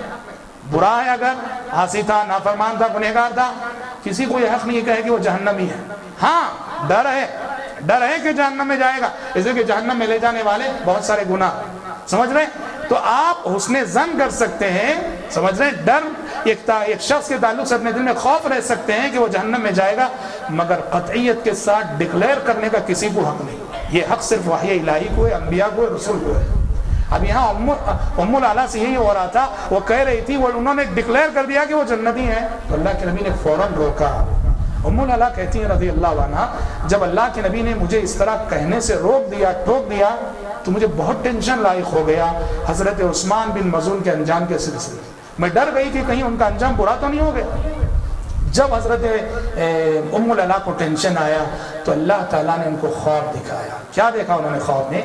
خواب میں دیکھا کہ ایک چشمہ ہے جو بڑا صاف و شفاف چشمہ، اور بڑے صاف و شفاف پانی کو لیے ہوئے بہ رہا ہے وہ چشمہ، اور ان کو خواب میں بتایا جا رہا ہے کہ یہ عثمان بن مظعون کا چشمہ ہے۔ بڑا اچھا خواب، فوراً جاگی ہے، جاگ کر آ کر اللہ کے نبی کی خدمت میں انہوں نے یہ خواب سنایا، تو نبی کریم صلی اللہ علیہ وسلم نے کہا کہ ہاں یہ سچا خواب ہے، جو اس بات کی دلیل ہے، یہ جو چشمہ تم نے دیکھا ہے یہ عثمان بن مظعون کی نیکیاں ہیں، عثمان بن مظعون کی نیکیاں ہیں، ان کا عمل صالح ہے، ان کا تقویٰ ہے، یعنی ان کی نیکیاں اللہ کے پاس مقبول ہوئی اور اللہ کے پاس وہ محترم ٹھہرے۔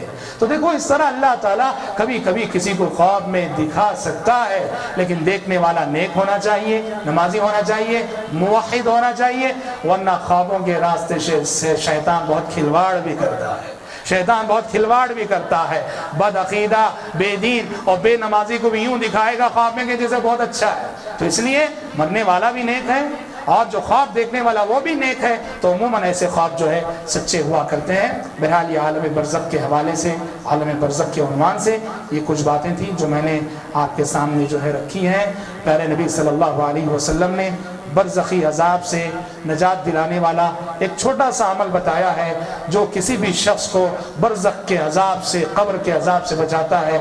اس عمل کا اہتمام ہم سب کو کرنا ہے، وہ ہے سورہ ملک کی تلاوت۔ آپ صلی اللہ علیہ وسلم نے کہا سورۃ فی القرآن 30 آیہ شفاعت لرجل حتی غفر لہ۔ آپ نے کہا قرآن مجید میں ایک سورت ہے جس میں 30 آیتیں ہیں، اس سورت نے اللہ تعالیٰ کے پاس سفارش کی ایک شخص کے حق میں، یہاں تک کہ اس شخص کی بخشش ہو گئی، یعنی سورہ ملک۔ آپ نے فرمایا ہی المانعہ ہی المنجیہ، آپ نے کہا سورہ ملک ایک ایسی سورت ہے جو انسان کو عذاب قبر سے نجات دلاتی ہے، عذاب قبر سے حفاظت کرتی ہے، اس لیے کثرت سے اس سورت کو پڑھنا چاہیے برزخی عذاب سے بچنے کے لیے۔ اور پیارے نبی کا معمول تھا صلوات اللہ وسلم علیہ کہ پیارے نبی صلی اللہ علیہ وسلم سونے سے قبل ہر شام سورہ ملک پڑھ کے سویا کرتے تھے، اس کا بھی ہمیں اہتمام کرنا چاہیے۔ دعا ہے رب العالمین سے اللہ تعالیٰ کہنے والے کو، سننے والوں کو کہنے اور سننے سے زیادہ عمل کرنے کی توفیق عطا فرمائے۔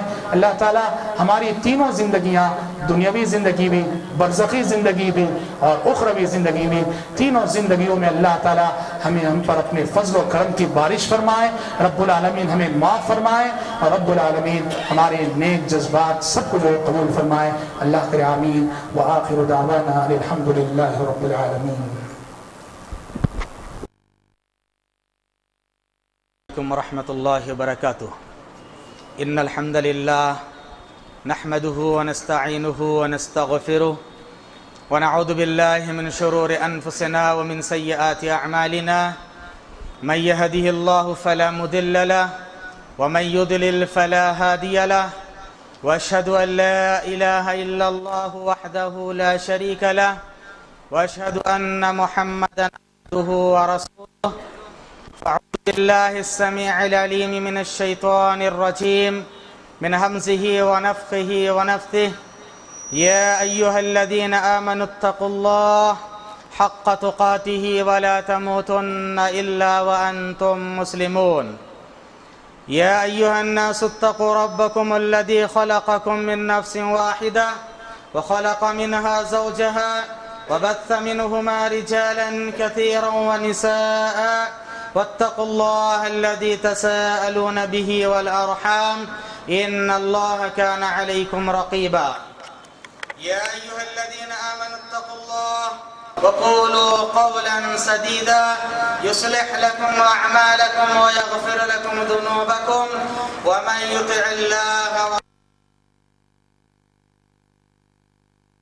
أما بعد فإن خير الحديث كتاب الله وخير الهدي هدي محمد صلى الله عليه وسلم وشر الأمور محدثاتها وكل محدثة بدعة وكل بدعة ضلالة وكل ضلالة في النار فقد قال الله تبارك وتعالى في سورة إبراهيم فأعوذ بالله السميع العليم من الشيطان الرجيم من همزه ونفخه ونفثه يثبت الله الذين آمنوا بالقول الثابت في الحياة الدنيا وفي الآخرة ويذل الله الظالمين ويفعل الله ما يشاء محترم بزرگوں، قابل قدر اسلامی بھائیوں، پردہ نشین خواتین ملت، اللہ تعالیٰ کا بے پایا شکر احسان ہے کہ اس رب کریم نے ہم تمام کو انسانوں میں سے بنایا اور ساتھ ساتھ ہم انسانوں کے رشد و ہدایت کے لیے اپنا کلام قرآن مجید کی شکل میں نازل فرمایا، جو کہ سب سے بہترین کلام ہے، جس میں کسی طرح کا کوئی شک اور شبہ نہیں پایا جاتا ہے۔ اللہ تبارک تعالیٰ کی ان بیش بہا نعمتوں پر جتنا بھی شکریہ ادا کیا جائے کم ہے۔ سبحان اللہ، الحمدللہ، ولا الہ الا اللہ کما یلیق بجلالہ۔ بعدہ درود و سلام نازل ہو تمام انبیاء و مرسلین پر، خصوصاً آخری نبی جناب محمد رسول اللہ صلی اللہ علیہ وسلم کی ذات گرامی پر، صلوات اللہ وسلامہ علیہ وعلی آلہ واصحابہ اجمعین۔ حضرات،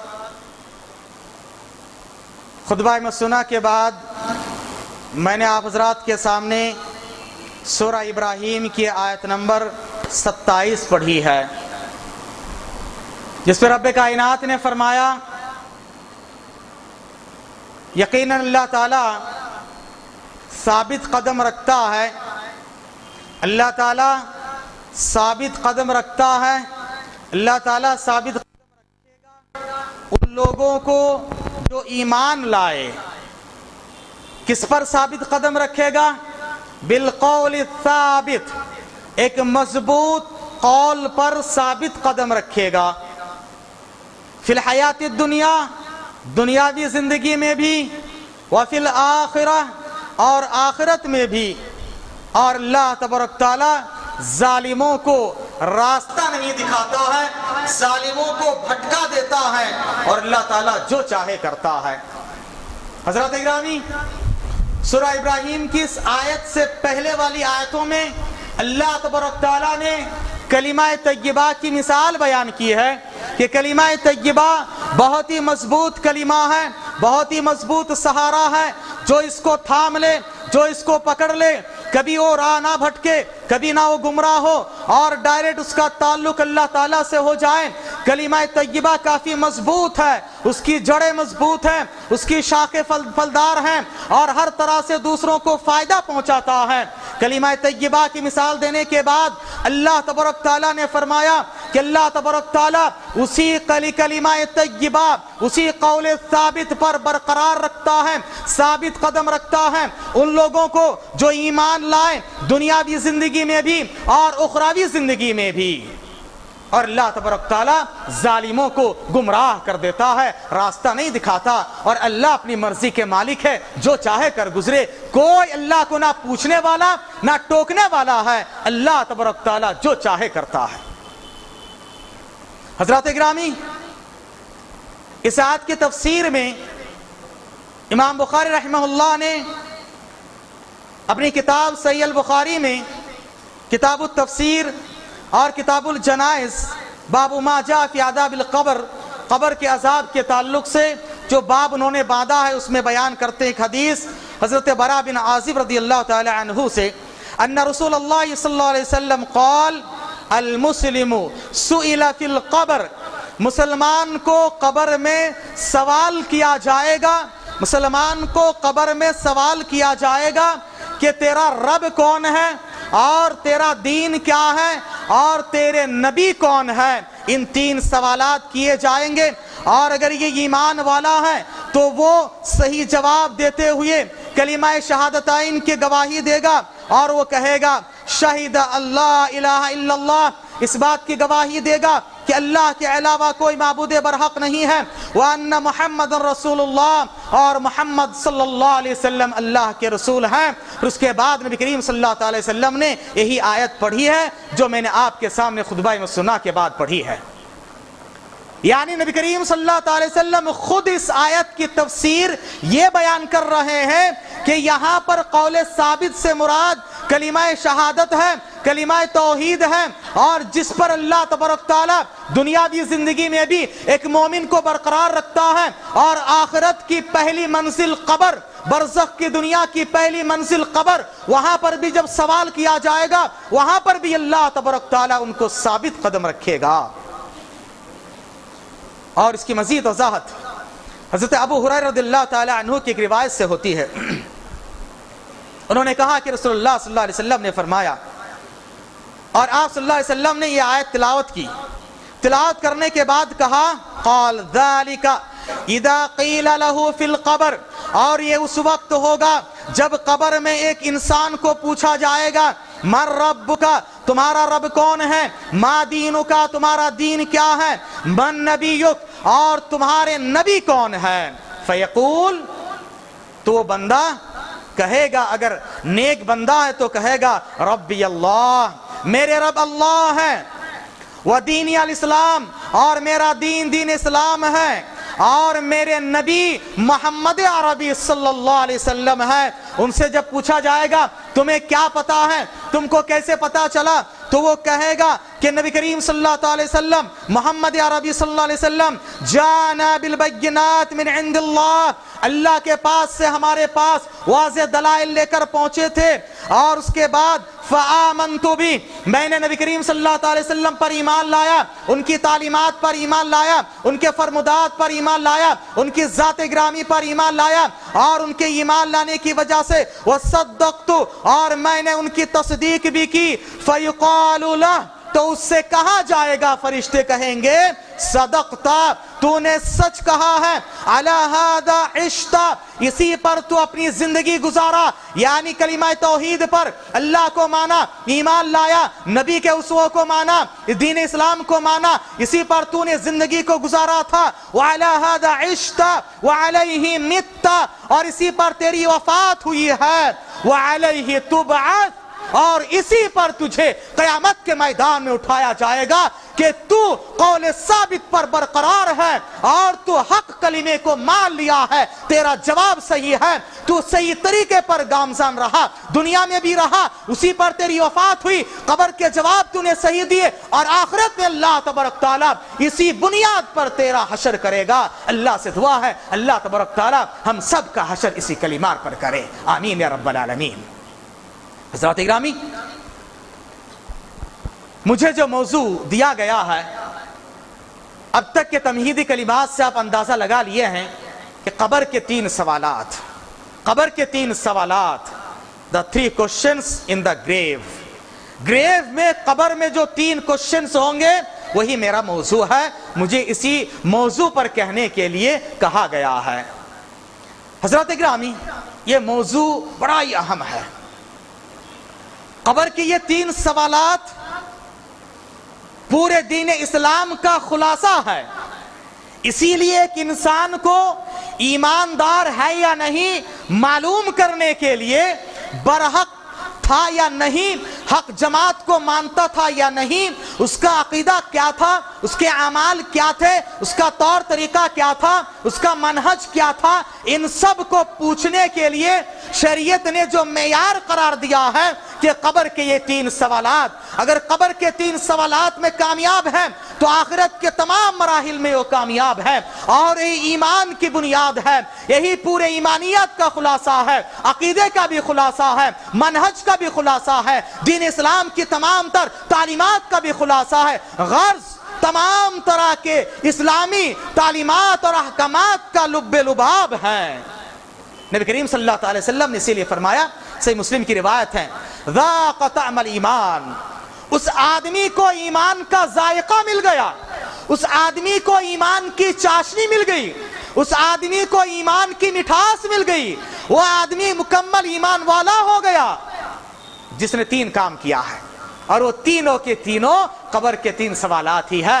نبی کریم صلی اللہ علیہ وسلم نے فرمایا، ذاق طعم الایمان من رضی باللہ ربا، جو اللہ تبارک تعالیٰ کو رب مان کر اس پر راضی ہو گیا، ایمان کی مٹھاس کو وہ پا لیا، وبالاسلام دینا، اور دین اسلام کو اپنا مذہب، اپنا دین، اپنا ریلیجن مان کر راضی ہو گیا اس پر، ابھی محمد نبی و رسولہ، اور محمد عربی صلی اللہ علیہ وسلم کو نبی اور رسول مان کر ان پر راضی ہو گیا، ایسا آدمی ایمان کی مٹھاس کو، ایمان کے ذائقے کو، ایمان کی چاشنی کو حاصل کر لیا۔ گویا کہ پورے ایمانیات کا خلاصہ انہی 3 سوالات پر ہے، اور انہی 3 ایمانیات پر ڈیپینڈ ہے، انہی پر ان کی بنیاد رکھی گئی ہے۔ حضرات گرامی، برزخ کی زندگی کا پہلا مرحلہ قبر ہے، اور برزخ کی زندگی میں انسان اگر کامیاب ہونا چاہتا ہے تو سب سے پہلے ان کو ان 3 سوالات کے جوابات دینے ہیں، اور یہ عجیب سا امتحان ہے، امتحان کے ممتحن بھی بہت ہی کریم ہے، وہ ہے ہمارے رب۔ ہمارے رب نے یہ سوالات بنائے ہیں، اور رب کتنے بڑے کریم، ذرا دیکھو اللہ تبارک تعالیٰ کتنے رحمان اور رحیم، دیکھو اللہ نے اس اہم امتحان کے سوالات کو پہلے ہی بتا دیا، اور بڑے سمپل ہے، عمل کرنا چاہے، ماننا چاہے، سننا چاہے اور ان کو اپنانا چاہے، بہت ہی سمپل ہے۔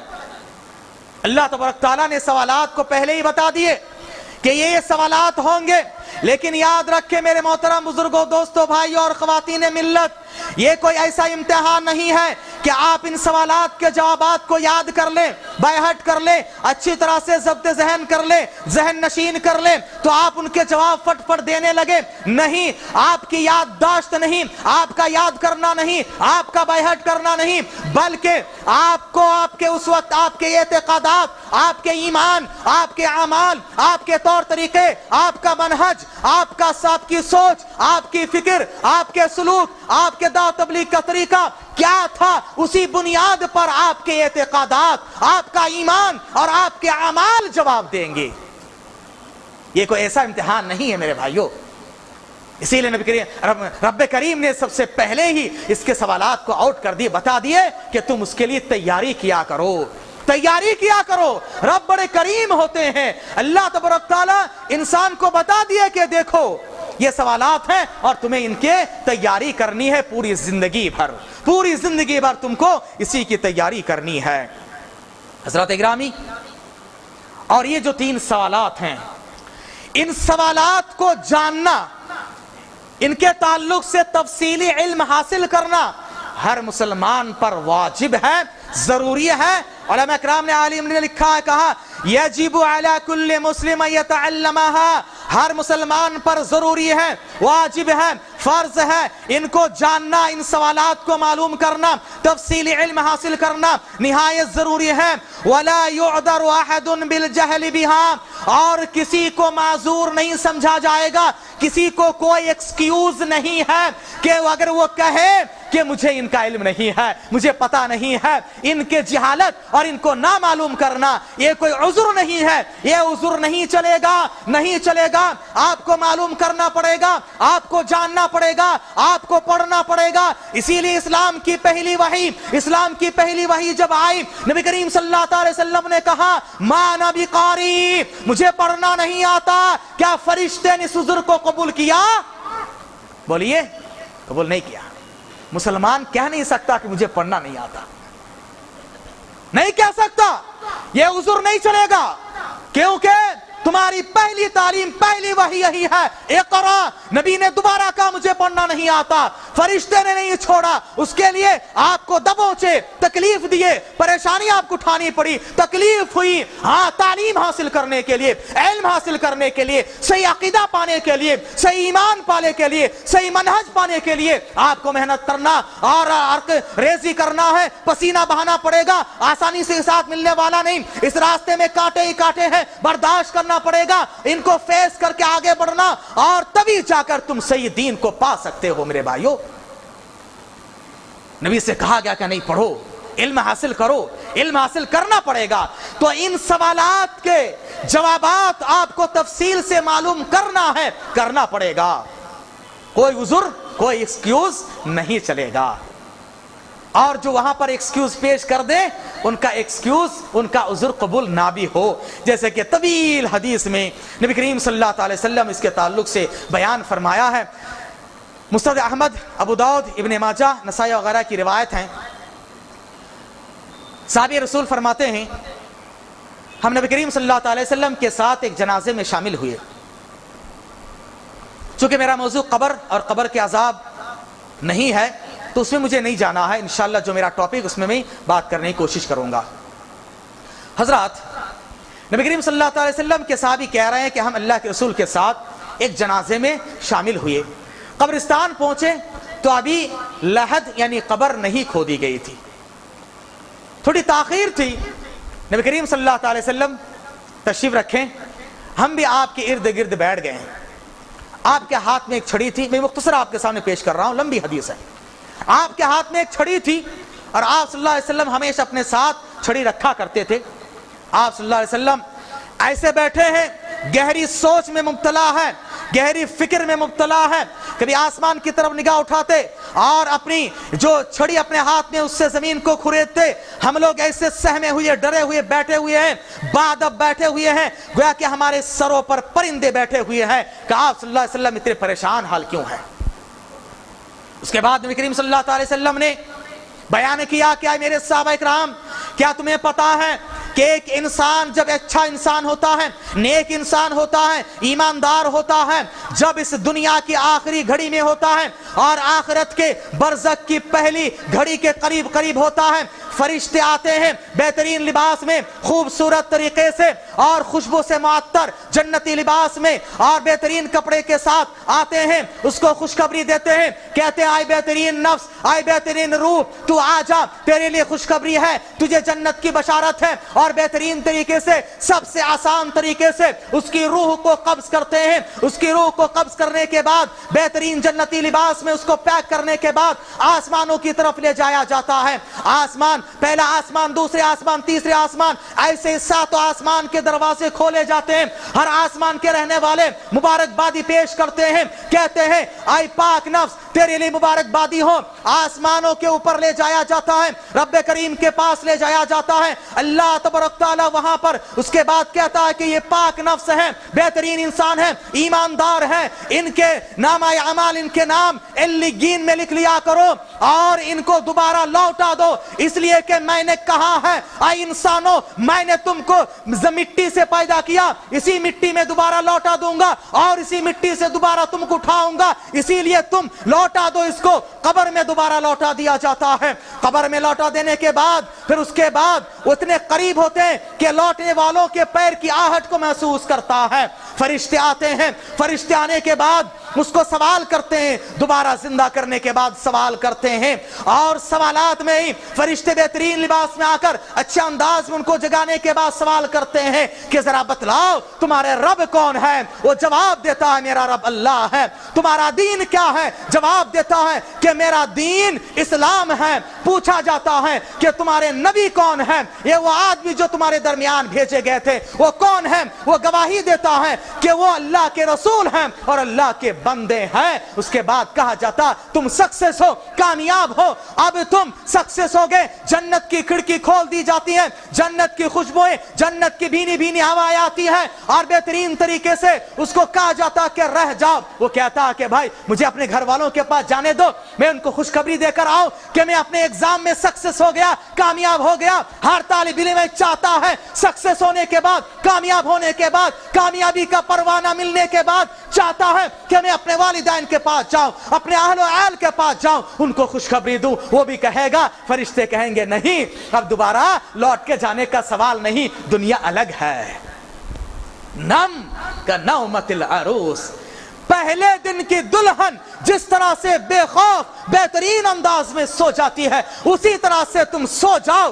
اب تم کو تو وہی بیدار کرے گا جو تمہارے پاس سب سے زیادہ محبوب ہو۔ اللہ اکبر، اللہ تعالی ہم سب کو ان لوگوں میں سے بنائے، آمین یا رب العالمین۔ اور ان کے برعکس نبی کریم صلی اللہ علیہ وسلم نے کہا کہ وہ انسان جو برا ہو، جو انسان برا ہو اس کا کیا حال ہوگا؟ کہا کہ جب وہ آخرت کی پہلی گھڑی میں ہوتا ہے، دنیا کے آخری گھڑی میں ہوتا ہے، فرشتے بہت ہی قبیح صورت میں ڈراؤنی شکل میں آتے ہیں، جہنم کے ٹاٹ لے کر پہنچتے ہیں، اس کو پریشان کرتے ہیں، وہ ڈر جاتا، گھبرا جاتا، سہم جاتا ہے، زبردستی مار مار کے اور زبردستی اس کی روح کو نکالا جاتا ہے جہنم میں ٹاٹ میں، اور بدبودار انداز میں لپیٹ کے جہاں آسمان کی طرف لے جایا جاتا ہے، آسمان کی طرف لے جایا جاتا ہے۔ آسمان پہ پہنچنے کے بعد آسمان کے دروازے اس کے لیے نہیں کھولے جاتے ہیں، اور نبی کریم صلی اللہ علیہ وسلم نے کہا تم چاہو تو وہ آیت پڑھ لیا کرو، وَلَا تُفَتَّحُ لَهُمْ أَبْوَابُ السَّمَاءِ، آسمان کے دروازے ایسے کافر مشرک اور ایسے اللہ کے نافرمانوں کے لیے نہیں کھولا جائے گا۔ اللہ تعالیٰ کہے گا خبیث روح ہے اور تم اس کے نام سجین میں لکھ لیا کرو اور اس کو پھر اسی قبر میں لوٹا دیا کرو، اور فرشتے وہیں سے اس کی روح کو پھینک دے، وہ چیخے چلائے اور پریشان ہو کر آئے گرتے جائیں، اس کے بعد اس کے ساتھ برا حشر کیا جائے۔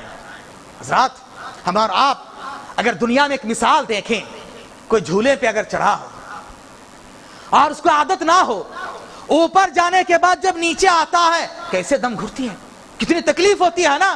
یہ تو سوچو آسمان وہاں سے اس کو گرا دیا جائے، پریشان ہو کر گھبرا کر پتہ نہیں اس کا حال کیا ہو۔ اللہ کے رسول نے فرمایا تم چاہو تو وہ آیت پڑھ لیا کرو۔ اللہ کے رسول صلی اللہ علیہ وسلم نے قرآن مجید کی آیت پڑھی ہے کہ وہ آدمی جو شرک کرتا ہے شیطان اس کو نوچ نوچ کے ہر طرح سے اچک لیتا ہے، کبھی کہتا یہاں جاؤ، کبھی کہتا وہاں جاؤ، کبھی کہتا یہ کرو، کبھی کہتا وہ کرو، پریشان کر کے رکھ دیتا ہے شیطان، اور اس کو ایسے گرا دیا جائے گا فی مکان صحیح، بہت دور دراز جگہ پر گرا دیا جائے، اللہ اس کی کوئی پرواہ نہ کرے، وہ گرتا ہے۔ اس کے بعد فرشتے بہت ہی قوی صورت میں آتے ہیں، آنے کے بعد اس کو سوال کرتے ہیں، یہی 3 سوالات، لیکن وہ کیا کہتا ہے؟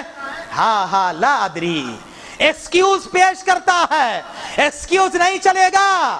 وہی میں عرض کر رہا ہوں کہ ایکسکیوز نہیں چلے گا، کہتا ہاں لا ادری، میں نہیں جانتا، لوگ تو ایسے ویسے کہتے تھے، میں نے بھی ایسے کہا، لوگ ایسے کہتے، میں بھی وہی کہتا رہا۔ اور دیکھو اللہ کے پاس یہ نہیں چلے گا کہ تم لوگوں کی باتیں سنے ہو، اللہ اس کے رسول کی باتیں نہیں سنے ہو اور لوگوں نے کہا ہم نے مان لیا، نہیں چلے گا ایکسکیوز۔ وہ کہے گا مجھے فرصت نہیں ملی، مجھے پتا نہیں چلا، اور فرشتے کہیں گے کہ نہیں، یہاں پر تمہارا ایکسکیوز نہیں چلے گا، عذر نہیں چلے گا۔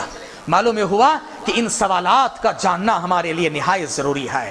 آئیے حضرات اب ہم معلوم کرتے ہیں کہ وہ سوالات جو ہیں ان کی حقیقت اور ان کی اہمیت کیا ہے، تفصیل کے ساتھ چند باتیں ان سوالات کے تعلق سے معلوم کرتے ہیں۔ پہلا سوال ہے من ربک، تمہارا رب کون ہے؟ اور اس کا سمپل جواب ہے کہ رب اللہ ہے۔ رب، اگر کوئی انسان رب کے معنی کو سمجھ جائے اور رب کے معنی اور مفہوم کو اپنے دل و دماغ میں بٹھا لے تو گویا کہ پورے عقیدہ توحید کے مفہوم کو سمجھ جائے۔ رب کس کو کہا جاتا ہے؟ کون ہے رب؟ ہو از لارڈ؟ رب کون ہے؟ رب کس کو کہا جاتا ہے؟ اگر اس کو کوئی بندہ سمجھ لے پورے اسلامی عقیدہ توحید کے خلاصے کو سمجھ جائیں۔ حضرات گرامی، رب عربی زبان کا ایک بہت ہی جامع لفظ ہے۔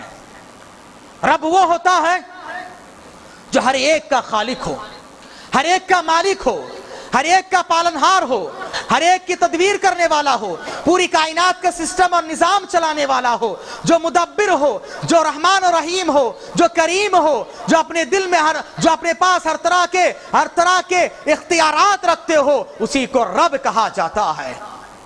اور رب میں علماء کرام نے بنیادی طور پر 3 معنی بیان کیے ہیں، ایک ہے خالق، مالک اور مدبر۔ خالق، مالک اور مدبر، یہ 3 گویا کے رب کے بنیادی معنی ہیں۔ ان تینوں کو کوئی سمجھ جائے، رب کے پوری حقیقت اور مفہوم کو سمجھ جائے۔ پہلا ہے رب کے معنی خالق، یعنی پیدا کرنے والا، دا کریٹر، پیدا کرنے والا، جس نے پیدا کیا ہے اس کو کہا جاتا ہے رب۔ اور ہمارا خالق کون ہے؟ اللہ تبارک تعالی سورۃ الانعام آیت نمبر 102 میں فرماتے ہیں ذالکم اللہ ربکم، وہی ہے اللہ جو تمہارا رب ہے۔ اور پھر اس کا اختیار کیا ہے؟ اس کا حق کیا ہے؟ لا الہ الا ہو، اس کے علاوہ کوئی معبود برحق نہیں، یہ رب کا حق ہے۔ خالق کل شیء، ہر چیز کا خالق ہے، ہر چیز کا خالق ہے۔ جو رب ہے وہی ہر چیز کا خالق ہے، اور اس کا حق کیا ہے؟ وہ عبادت کے حقدار ہے۔ اور آگے اللہ نے کہا فَاعْبُدُوا، تو تم اسی کی عبادت کرو، جو خالق ہے اسی کی عبادت ہونی چاہیے۔ وَهُوَ عَلَىٰ كُلِّ شَيْءٍ وَكِيلٌ، اور وہی اللہ تبارک تعالیٰ ہر ایک کا نگران بھی ہے، ہر ایک کا کارساز ہے، ہر ایک کا نگران بھی اسی اللہ تبارک تعالیٰ ہے۔ اسی طرح سے سورہ الفاتحہ قرآن مجید کا پہلا سورہ، پورے قرآن مجید کا خلاصہ ہے یہ ام الکتاب ہے، اور پورے قرآن، پورے الکتاب اللہ کی کتاب کا خلاصہ اس میں ہے۔ اللہ تبارک تعالیٰ نے اس میں بھی پہلا پیغام ہی دیا، کہا الحمدللہ رب العالمین الرحمن الرحیم مالک یوم الدین ایاک نعبد و ایاک نستعین۔ تمام تعریف اس اللہ کے لیے ہے جو جہانوں کا رب ہے۔ رب کون ہے؟ اللہ ہے۔ اور وہ رب اپنے پاس کس طرح کے اوصاف رکھتے ہیں؟ رحمان ہے وہ، رحیم ہے وہ، یوم الدین کا مالک ہے وہ، لہذا اسی رب کی عبادت ہونی چاہیے۔ ایاک نعبد و ایاک نستعین۔ اسی طرح سے سورۃ الاعراف کی آیت نمبر 54 میں اللہ تبارک تعالیٰ نے فرمایا الا لہ الخلق والامر تبارک اللہ رب العالمین، اسی کے لیے، اسی اللہ کے لیے پوری تخلیقات ہے، اللہ ہی نے سب کو پیدا کیا ہے، خالق کائنات اللہ ہے، والامر، اور پورا حکم بھی چلے گا، معاملہ بھی اگر کسی کا چلے گا اسی اللہ کا ہی چلے گا۔ تبارک اللہ رب العالمین، اور یہ رب العالمین جو بابرکت ذات ہیں۔ معلوم ہوا کہ جو خالق ہے وہ رب ہوتا ہے، اور دنیا کی ہر چیز کا خالق کون ہے؟ اللہ ہے۔ اور اللہ تبارک تعالیٰ نے اس وصف کو بیان کر کے قرآن میں کئی جگہوں پر کہا ہے۔ اللہ نے انسان سے خود کہا، کفار مشرکین سے خود کہا، کیا یہ لوگ ایسے ہی پیدا ہو گئے یا ان کا کوئی بنانے والا ہے؟ جو بنانے والا ہے اسی کی عبادت کیا کرو۔ اور اللہ نے کہا کہ دیکھو وہ لوگ جو غیر اللہ کو پوچھتے ہیں، جن کو وہ عبادت و بندگی کرتے ہیں، جن کو پکارتے ہیں، وہ ایک مکھی کو بھی پیدا نہیں کر سکتے ہیں۔ اللہ ہی خالق ہے تو اللہ کی عبادت ہونی چاہیے۔ حضرات گرامی، دوسرا معنی ہے مالک۔ مالک یعنی ہر چیز کا جو مالک ہے، حقیقی مالک ہر چیز کا کون ہے؟ اللہ ہے۔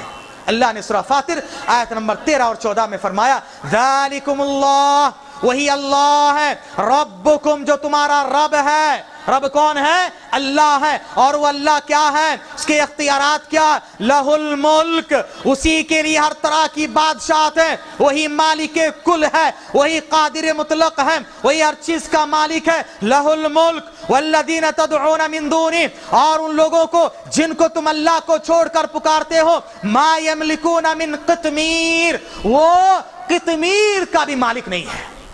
قطمیر کس کو کہا جاتا ہے؟ کھجور کی گٹلی دیکھیں، کھجور کی گٹلی کے اوپر ایک باریک سا چھلکا ہوتا ہے، ایک وائٹ چھلکا ہوتا ہے، دیکھیں بہت پتلا سا ہے، اس کی کوئی حقیقت ہے؟ کوئی حقیقت ہے کیا؟ کسی کام کے نہیں ہے۔ گٹلی تو کم از کم کسی کام کے لیے آ جاتی ہے، لیکن اس کے اوپر کا چھلکا ہے کسی کام کا نہیں ہے۔ اتنا معمولی سا ذرہ، معمولی سی چیز کا بھی مالک کوئی دوسرا نہیں ہے، اللہ اسی کا مالک ہے۔ دنیا کا کوئی انسان، دنیا کے کوئی مائکالال، پوری دنیا کی طاقت مل کر ایک اس چیز کو پیدا کر کے دکھائے، ہرگز نہیں ہے۔ اللہ ہی مالک ہے، اللہ ہر چیز کا مالک مطلق ہے۔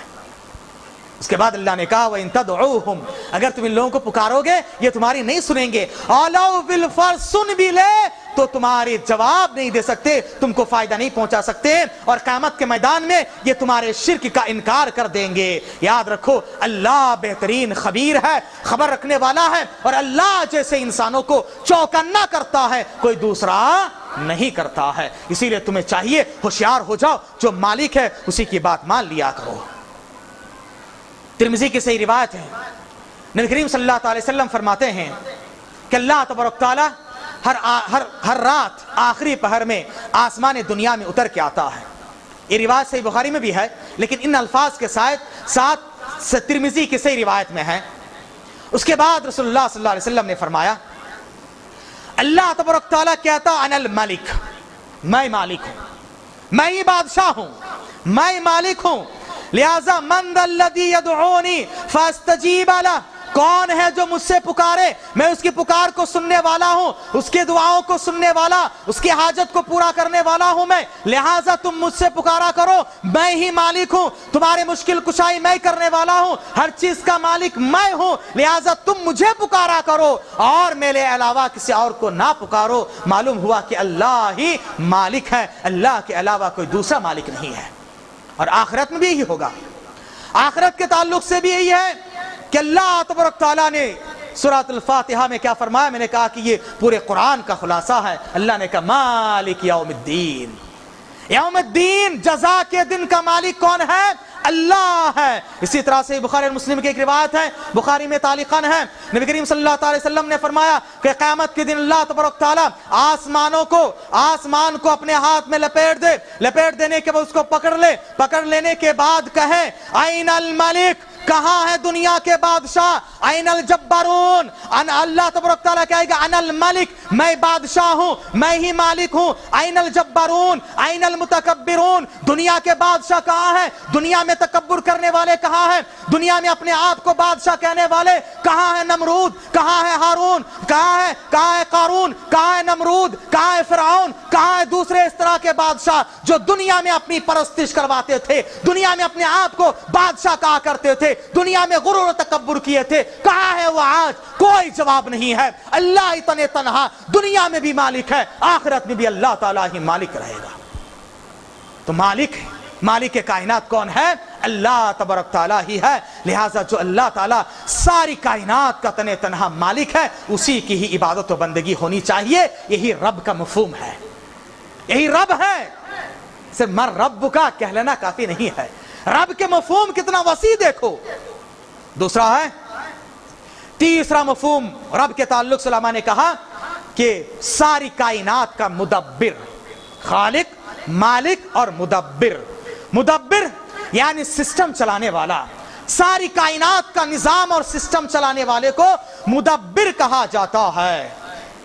یعنی اللہ تبارک تعالیٰ پوری کائنات کا رازق ہے، مدبر، ہر ایک کو روزی روٹی اللہ دیتا ہے، پوری کائنات کا نظام اللہ چلاتا ہے، ہواؤں کو چلانا، بارش برسانا، دھوپ ہو، گرمی ہو، سردی ہو، موسم کی تبدیلی ہو، کسی کو مارنا، جلانا، غرض ہر چیز کا مدبر اللہ تبارک تعالیٰ ہی ہے۔ اللہ تبارک تعالیٰ نے سورہ عنکبوت آیت نمبر 60 میں فرمایا کہ اللہ تعالیٰ کس طرح سے روزی روٹی دیتا ہے۔ اور اللہ ہی رازق ہے، اللہ کے علاوہ کوئی رازق نہیں ہو سکتا ہے۔ کیوں؟ اس لیے کہ اللہ کی مخلوقات کتنی ہے اللہ کے علاوہ کسی کو پتا ہے؟ مخلوقات کتنی ہے خالق کو ہی پتا ہے، خالق کے علاوہ کسی اور کو پتا نہیں کہ مخلوقات کتنی ہے، اور اللہ تبارک تعالیٰ اپنی ہر مخلوق کو کھلاتا ہے، اسی لیے اللہ ہی حقیقی معنی میں رازق ہے۔ کوئی دنیا کی پوری طاقت، دنیا کے کوئی مائکا لال، دنیا کے پورے بادشاہ مل کر بھی پوری کائنات کو کھلا پلا نہیں سکتے ہیں۔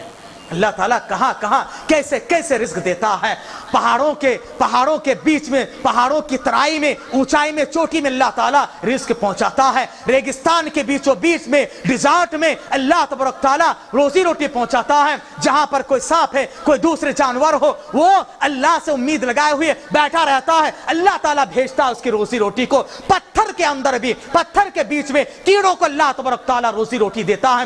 اللہ ہی حقیقی معنی میں رازق ہے، کیونکہ اللہ کو ہی پتا ہے کہ مخلوقات کتنی ہے۔ دنیا کی کسی کو پتا نہیں کہ مخلوقات کتنی ہے، ظاہر سی بات ہے تو مخلوقات کو کھلا پلا بھی نہیں سکتے ہیں۔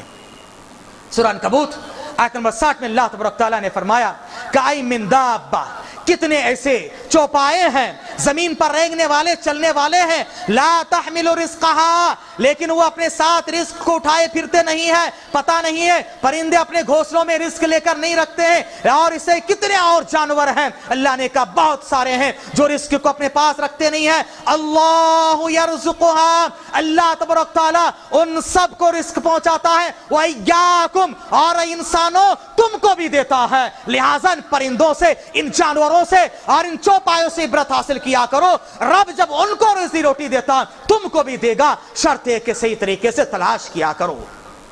اللہ ہی حقیقی معنی میں رازق ہے، مدبر، کائنات کے نظام چلانے والوں میں سے ایک بات، نظام چلانے والے کا مطلب یہ بھی ہے تدبیر کرنے والا، یعنی اللہ تبارک تعالیٰ پوری کائنات کو اللہ تبارک تعالیٰ تنہا نظام کو چلاتا ہے، پوری کائنات کی دیکھ بھالی کرتا ہے۔ اور اللہ تبارک تعالیٰ پوری کائنات کے انسانوں کو، کائنات کے ذرات کو، مخلوقات کو، اور اسی طرح سے چرندے، درندے، پرندے، ہر ایک کو کھلائے پلائے نوازے، پھر بھی اللہ تبارک تعالیٰ کی یہاں پر کمی واقع نہیں ہوتی ہے۔ سے بخاری کا حدیث ہے، نبی کریم صلی اللہ علیہ وسلم نے فرمایا کہ دیکھو اللہ تبارک تعالیٰ ہر ایک کو دے، اللہ سے مانگنے والے کو ہر ایک کی مانگ کو اللہ پورا کر دے، لیکن اتنا کرنے کے باوجود بھی اللہ کے یہاں پر ذرا برابر بھی کمی نہ آئے۔ لیکن اللہ کے علاوہ دنیا کا چاہے کتنا بڑا بادشاہ ہو، کتنا بڑا مالدار ہو، دولت مند ہو، اس کو خدشہ لگا رہتا ہے، ڈر لگا رہتا ہے، کتنے سارے لوگوں کو مسلسل کھلاتا پلاتا رہو، دیتا رہو تو کہیں کم نہ ہو جائے، ہر ایک کو یہ خدشہ لائق رہتا، لیکن اللہ کو نہیں۔ اسی لیے اللہ تبارک تعالیٰ ہی حقیقی معنی میں نوازنے والا، حقیقی معنی میں کھلانے پلانے والا، اور یہ رب کے اندر یہ معنی موجود ہے۔ حضرات گرامی، مدبر اسی کو کہا جاتا ہے جو ہر ایک کو ہر طرح کی ضرورت، ہر ایک کو ہر طرح کی حاجت و ضرورت کو دینے والا ہو، یعنی اللہ تبارک تعالیٰ ہی اولاد دینے والا ہے، لہٰذا اللہ سے یہ اولاد مانگنا چاہیے۔ شفا دینے والا اللہ تعالیٰ ہے، اللہ سے شفا مانگنی چاہیے۔ ہدایت دینے والا اللہ تعالیٰ ہے، ہدایت اللہ سے مانگنی چاہیے۔ نفع نقصان کے مالک اللہ تعالیٰ ہے، اللہ تعالیٰ سے ہی نفع نقصان، اللہ تعالیٰ سے ہی نفع مانگنا چاہیے۔ نقصان کو ٹالنے والا اللہ تعالیٰ سے درخواست کرنا چاہیے۔ دن رات اور بارش، موسموں کی تبدیلی، اور اسی طرح سے جلانا مارنا، حلال و حرام کا اختیار، یہ سب کے سب اللہ کے اختیار میں ہے، اور وہی اللہ تبارک تعالیٰ مدبر ہے، ان سب کا مالک اللہ ہے۔ اور اگر ہم اللہ کو رب مان کر راضی ہیں، اللہ کے رسول نے کیا فرمایا؟ من رضی باللہ ربا، جو اللہ تبارک تعالیٰ کو رب مان کر راضی ہو گیا، اسی کو ایمان کی چاشنی، ایمان کی حلاوت، ایمان کی مٹھاس اسی کو ملے گی جو اللہ کو رب مان کر راضی ہو گیا۔ ایسا نہیں کہ ہم نے اللہ کو رب تو تسلیم کیا، اللہ کو ہم نے زبانی طور پر رب تو مانا ہے، اولاد مانگنے کی باری آئی کسی اور کے پاس چلے گئے، مشکل کشا کسی اور کو سمجھے، حاجت روا کسی اور کو تصور کیے، نفع نقصان کے مالک کسی اور کو سمجھے، اور دنیا میں تجارتوں میں، کاروباروں میں برکت دینے والا کسی اور کو سمجھ لیے، کسی جگہ پر سکسیس ہوئے، کامیاب ہوئے، تھینکس کہنے کے لیے، شکریہ ادا کرنے کے لیے اللہ کو چھوڑ کے کسی اور کے پاس چلے گئے، اور اسی طرح سے بارش برسانے والا، موسموں کی تبدیلی لانے والا کسی اور کو سمجھے، کسی اور کی بات پر یقین کر لیے، تو گویا کہ ہم نے زبانی اللہ کو رب تسلیم کیا، حقیقی معنی میں ہم نے اللہ کو رب تسلیم کر کے اس پر راضی نہیں ہوا. اللہ کے رسول نے کیا فرمایا؟ من رضی باللہ ربا، رب مان کر اس پر راضی ہو جائیں. یہ ضروری ہے میرے بھائیوں کہ اللہ کو رب ماننے کے ساتھ ساتھ ہر طرح کے اللہ کے اختیارات اللہ کو ہی دیا کریں، تبھی جا کر ہم حقیقی معنی میں اللہ کو رب ماننے والے ہوتے ہیں. رب کون ہوتا ہے؟ رب وہ ہوتا ہے جو ہر طرح کی عبادت و بندگی کے حقدار ہو. ہر طرح کی عبادت و بندگی کے حقدار ہو وہی رب ہوتا ہے. رب کے معنی میں یہ بھی بات ہے. اور عبادت کس کو کہا جاتا ہے؟ عبادت کس کو کہا جاتا ہے؟ عبادت ایک جامع لفظ ہے. ہر طرح کے ظاہری اور باطنی، ہر طرح کے ظاہری اور باطنی اعمال جس سے اللہ تعالیٰ خوش ہو، راضی ہو، ایسے اعمال اور اقوال عبادت ہے. ان سب کو اللہ کے لیے کرنا چاہیے. صرف نماز، روزہ، حج، زکوٰۃ ہی عبادت نہیں، اور بھی عبادت ہے. یعنی عزت کے خاطر با ادب، عزت کے خاطر با ادب ہاتھ باندھ کر جس طرح سے نماز میں کھڑے ہوتے اس طرح کا کھڑا ہونا عبادت ہے. اللہ کا حق اللہ کو دینا چاہیے. رکوع کرنا، سجدہ کرنا، دعا کرنا، فریاد کرنا، نظر و نیاز کرنا، طواف کرنا، قربانی کرنا، ذبح کرنا، قسمیں کھانا، یہ سب کام عبادت ہیں. ان کو اللہ کے لیے کرنا چاہیے. اسی طرح سے قلبی کچھ عبادات ہیں، نیت اللہ کے لیے کرنی چاہیے، خالص اللہ کے لیے. اسی طرح سے بھروسہ، جس طرح سے اللہ پر بھروسہ ہونا چاہیے اس طرح سے غیر اللہ پر بھروسہ ہو جائے تو شرک ہے. محبت اللہ سے کرنی چاہیے، اللہ سے جیسی محبت ہو غیر اللہ سے ایسی محبت ہو تو شرک ہو جائے. توکل اور بھروسہ جیسے اللہ پر ہونا چاہیے اس طرح سے کسی اور پر ہو تو شرک ہو جائے. اسی طرح سے امید اللہ سے جیسی امید ہونی چاہیے غیر اللہ سے ایسی امیدیں ہو تو شرک ہو جائیں. یہ سب کام عبادت ہے اور اللہ کے لیے خاص کرنا چاہیے کیونکہ رب ہی ہوتا ہے جو عبادت کے حقدار ہے. حضرات گرامی، رب وہ ہوتا ہے جو بڑا رحمان ہو، رحیم ہو، ہر طرح سے انسان کو نوازنے والا ہی ہو. وہ رب ہوتا ہے. اور اللہ تبارک تعالیٰ کتنے بڑے رحمان ہے، رحیم ہے. بے شمار دلائل ہے، وقت کی تنگ دمنی ہے اسی لیے میں زیادہ تفصیل میں جانے سے معذور ہوں. ایک دو باتیں عرض کیے دیتا ہوں کہ اللہ تبارک تعالیٰ کتنا بڑا رحیم ہے، اللہ کتنا بڑا کریم ہے کہ اللہ تبارک تعالیٰ 99 آدمی اور +1 100 آدمی کے قاتل کو بھی سچے دل سے توبہ کریں اللہ تبارک تعالیٰ معاف کرنے والا ہوتا ہے. اور اگر دنیا کا کوئی بادشاہ ایسا نہیں ہے، کوئی نوازنے والا ایسا نہیں ہے کہ اس کے مسلسل مخالفتیں ہو اور وہ معاف کرتا جائے، اللہ ہی ہے جو مسلسل بندوں کو معاف کرتا ہے. حضرات گرامی، ایسے بے شمار واقعات ہیں. صحیح حدیثوں میں بھی آتا ہے کہ موسیٰ علیہ السلام کے تعلق سے کہ ان کے یہاں پر کئی سالوں تک بارش نہیں.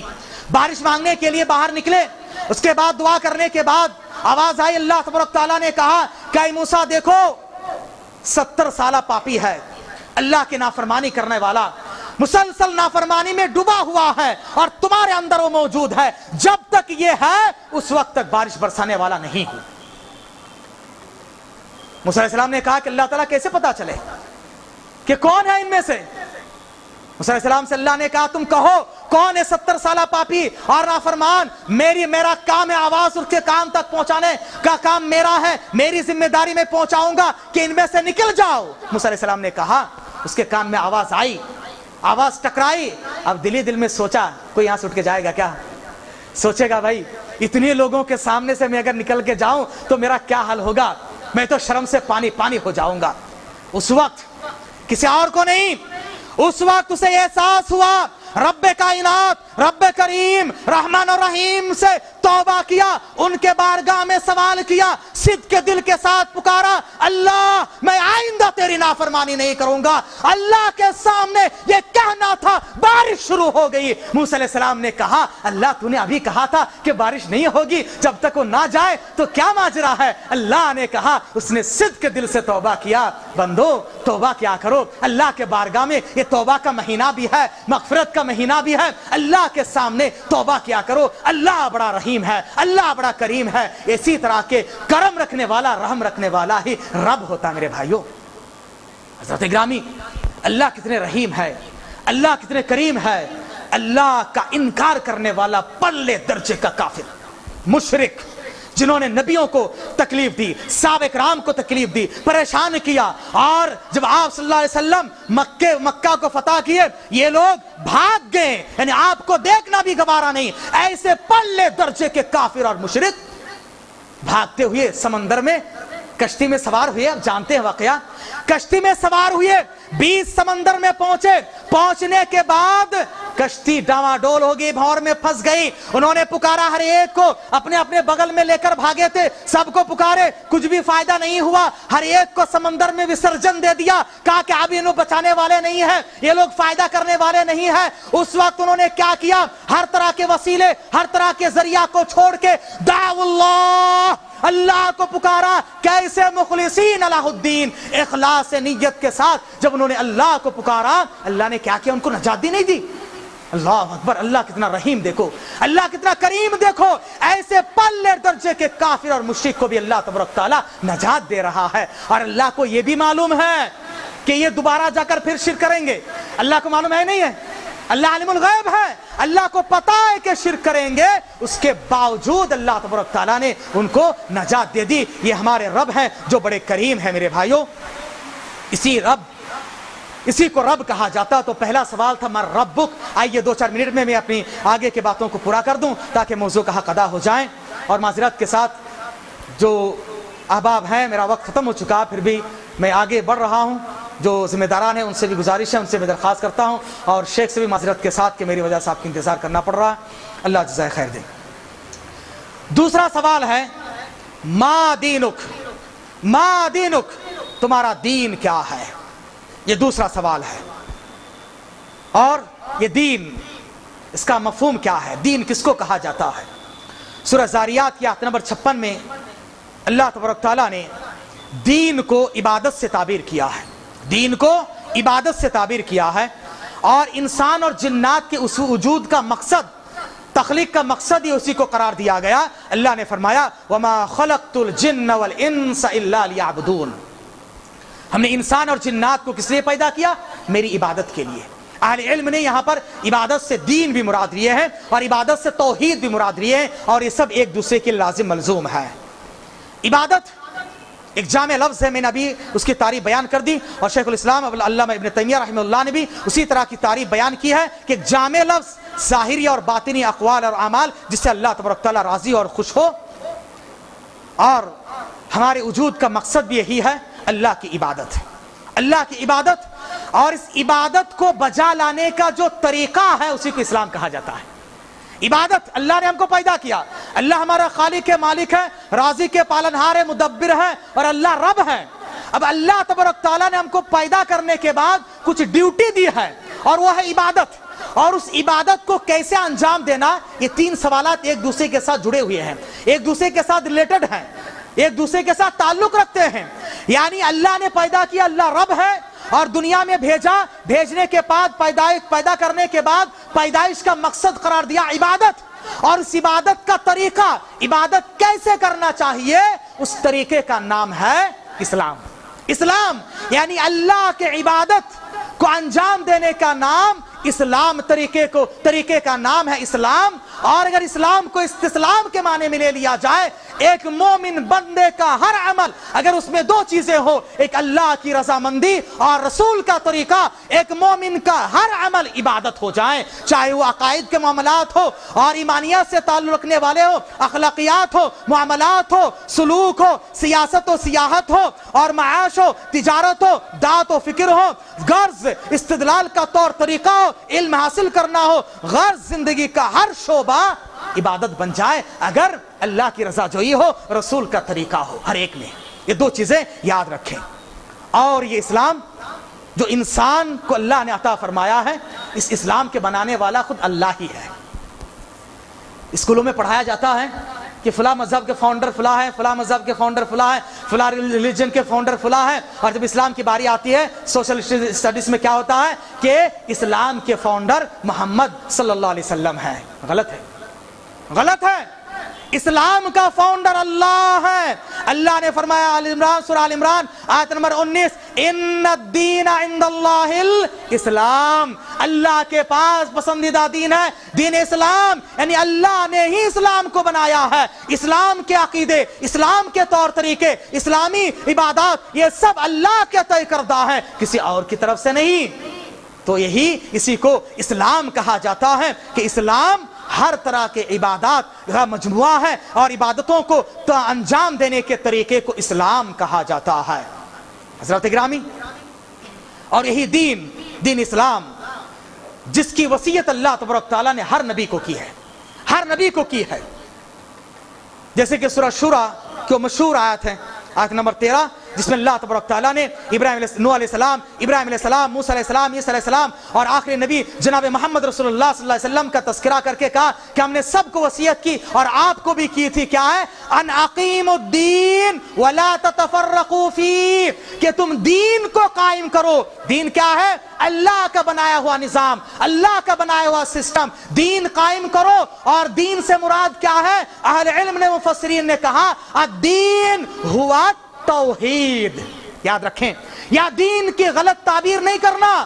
سلف صالحین نے جو تفسیر کی، کیونکہ قرآن و حدیث کو ہم کو ایسے سمجھنا جیسے اللہ کے رسول نے سمجھایا، صحابہ اکرام نے جس طرح سے سمجھا اور سلف صالحین نے جس طرح سے تفسیر کی، ہمیں اور آپ کو ایسے ہی کرنا چاہیے۔ یہی منہج ہے، یہی اسلوب ہے، یہی طریقہ ہے، اور گمراہی سے بچنے کا یہ ذریعہ ہے کہ اقیموا الدین، دین کو قائم کرو۔ ہر نبی کو اللہ نے حکم دیا، اور قبر میں بھی یہی سوال ہوگا، اور ہر نبی نے اپنے بارے میں کہا کہ ہم مسلمان ہیں، ہمارا دین اسلام ہے، اور انہوں نے اپنی اولاد کو وصیت کی وَلَا تَمُوتُنَّ إِلَّا وَأَنْتُمْ مُسْلِمُونَ۔ سورہ بقرہ کی آیت نمبر 132 سے لے کر 33 کا مطالعہ کر لیں، اس میں اللہ تبارک تعالیٰ نے بڑے بڑے جلیل القدر انبیاء، ابو الانبیاء ابراہیم علیہ السلام اور ان کے بعد کے خاندان کے انبیاء کا تذکرہ کر کے کہا کہ ان لوگوں نے مرتے وقت اپنے اولاد کو وصیت کی فَلَا تَمُوتُنَّ إِلَّا وَأَنْتُمْ مُسْلِمُونَ۔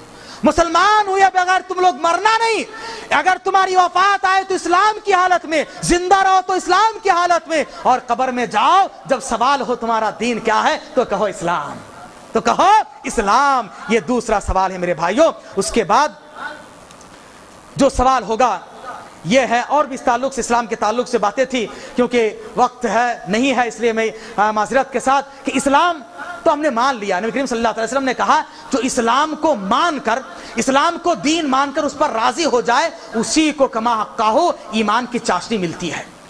دین اسلام کو اسلام مان کر، دین مان کر راضی ہو جائیں، اور اللہ نے ہی کہا ادخلوا فی السلم کافہ، اسلام میں پورے طریقے سے داخل ہو جاؤ، چاہے وہ شادی بیاہ کا موقع ہو، وفات کا موقع ہو، خوشی کا موقع ہو، غم کا موقع ہو، ہر ایک صورت میں، ہر ایک حالت میں تمہیں نظر آئے کہ تم مسلمان ہو۔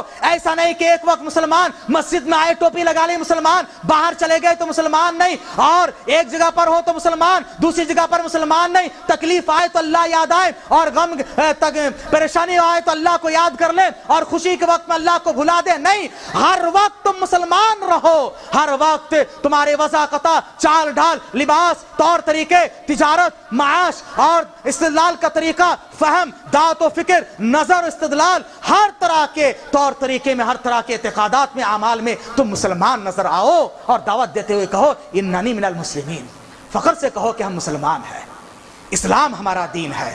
حضرات گرامی، آخری سوال ہے کہ من نبیک، تمہارے نبی کون ہے؟ تمہارے نبی کون ہے؟ تو اس تعلق سے سمپل جواب ہے کہ محمد صلی اللہ علیہ وسلم۔ لیکن میں یہاں پر ایک بات آپ کے سامنے کوٹ کرنا چاہتا ہوں کہ یہ جو سوال ہے تمہارے نبی کون ہے، یہی ہمارا منہج ہے، اسلوب ہے، طریقہ ہے۔ ایک دوسرے کے ساتھ تعلق کس طرح سے، ایک سوال کے ساتھ دوسرے سوال کا تعلق ہے۔ اللہ رب ہے، اور اس کے بعد ہم کو دنیا میں پیدا کر کے بھیجا ہے، اور ڈیوٹی نافذ کی ہے کہ عبادت کرنا ہے، اور عبادت کے طور طریقہ اسلام میں ہے، اسی لیے یہ دوسرا سوال ہے۔ اور یہ طور طریقہ سکھانے کے لیے اللہ نے اپنے رسول کو بھیجا ہے۔ طریقہ اگر حاصل کرنا چاہتے ہو محمد عربی صلی اللہ علیہ وسلم سے حاصل کرو، آپ کا طریقہ ایک قابل قبول ہے۔ اللہ کے رسول کو اللہ نے معلم بنا کر بھیجا، اور یہ منہج یاد رکھنا کہ طریقہ محمد عربی کا ہونا چاہیے۔ اور اسی کو شیخ الاسلام ابن تیمیہ رحمہ اللہ نے بیان کیا کہ عبادتوں کے تعلق سے دو باتوں کو سمجھ جائے، پورے دین اسلام کے خلاصے کو سمجھ جائے۔ سوال یہ پہلا یہ ہے کہ عبادت کس کی کرنی ہے؟ جواب آئے گا اللہ کی کرنی ہے۔ عبادت کیسے کرنا ہے؟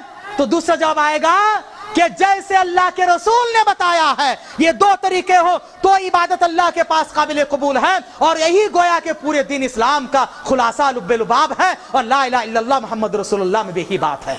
حضرات گرامی،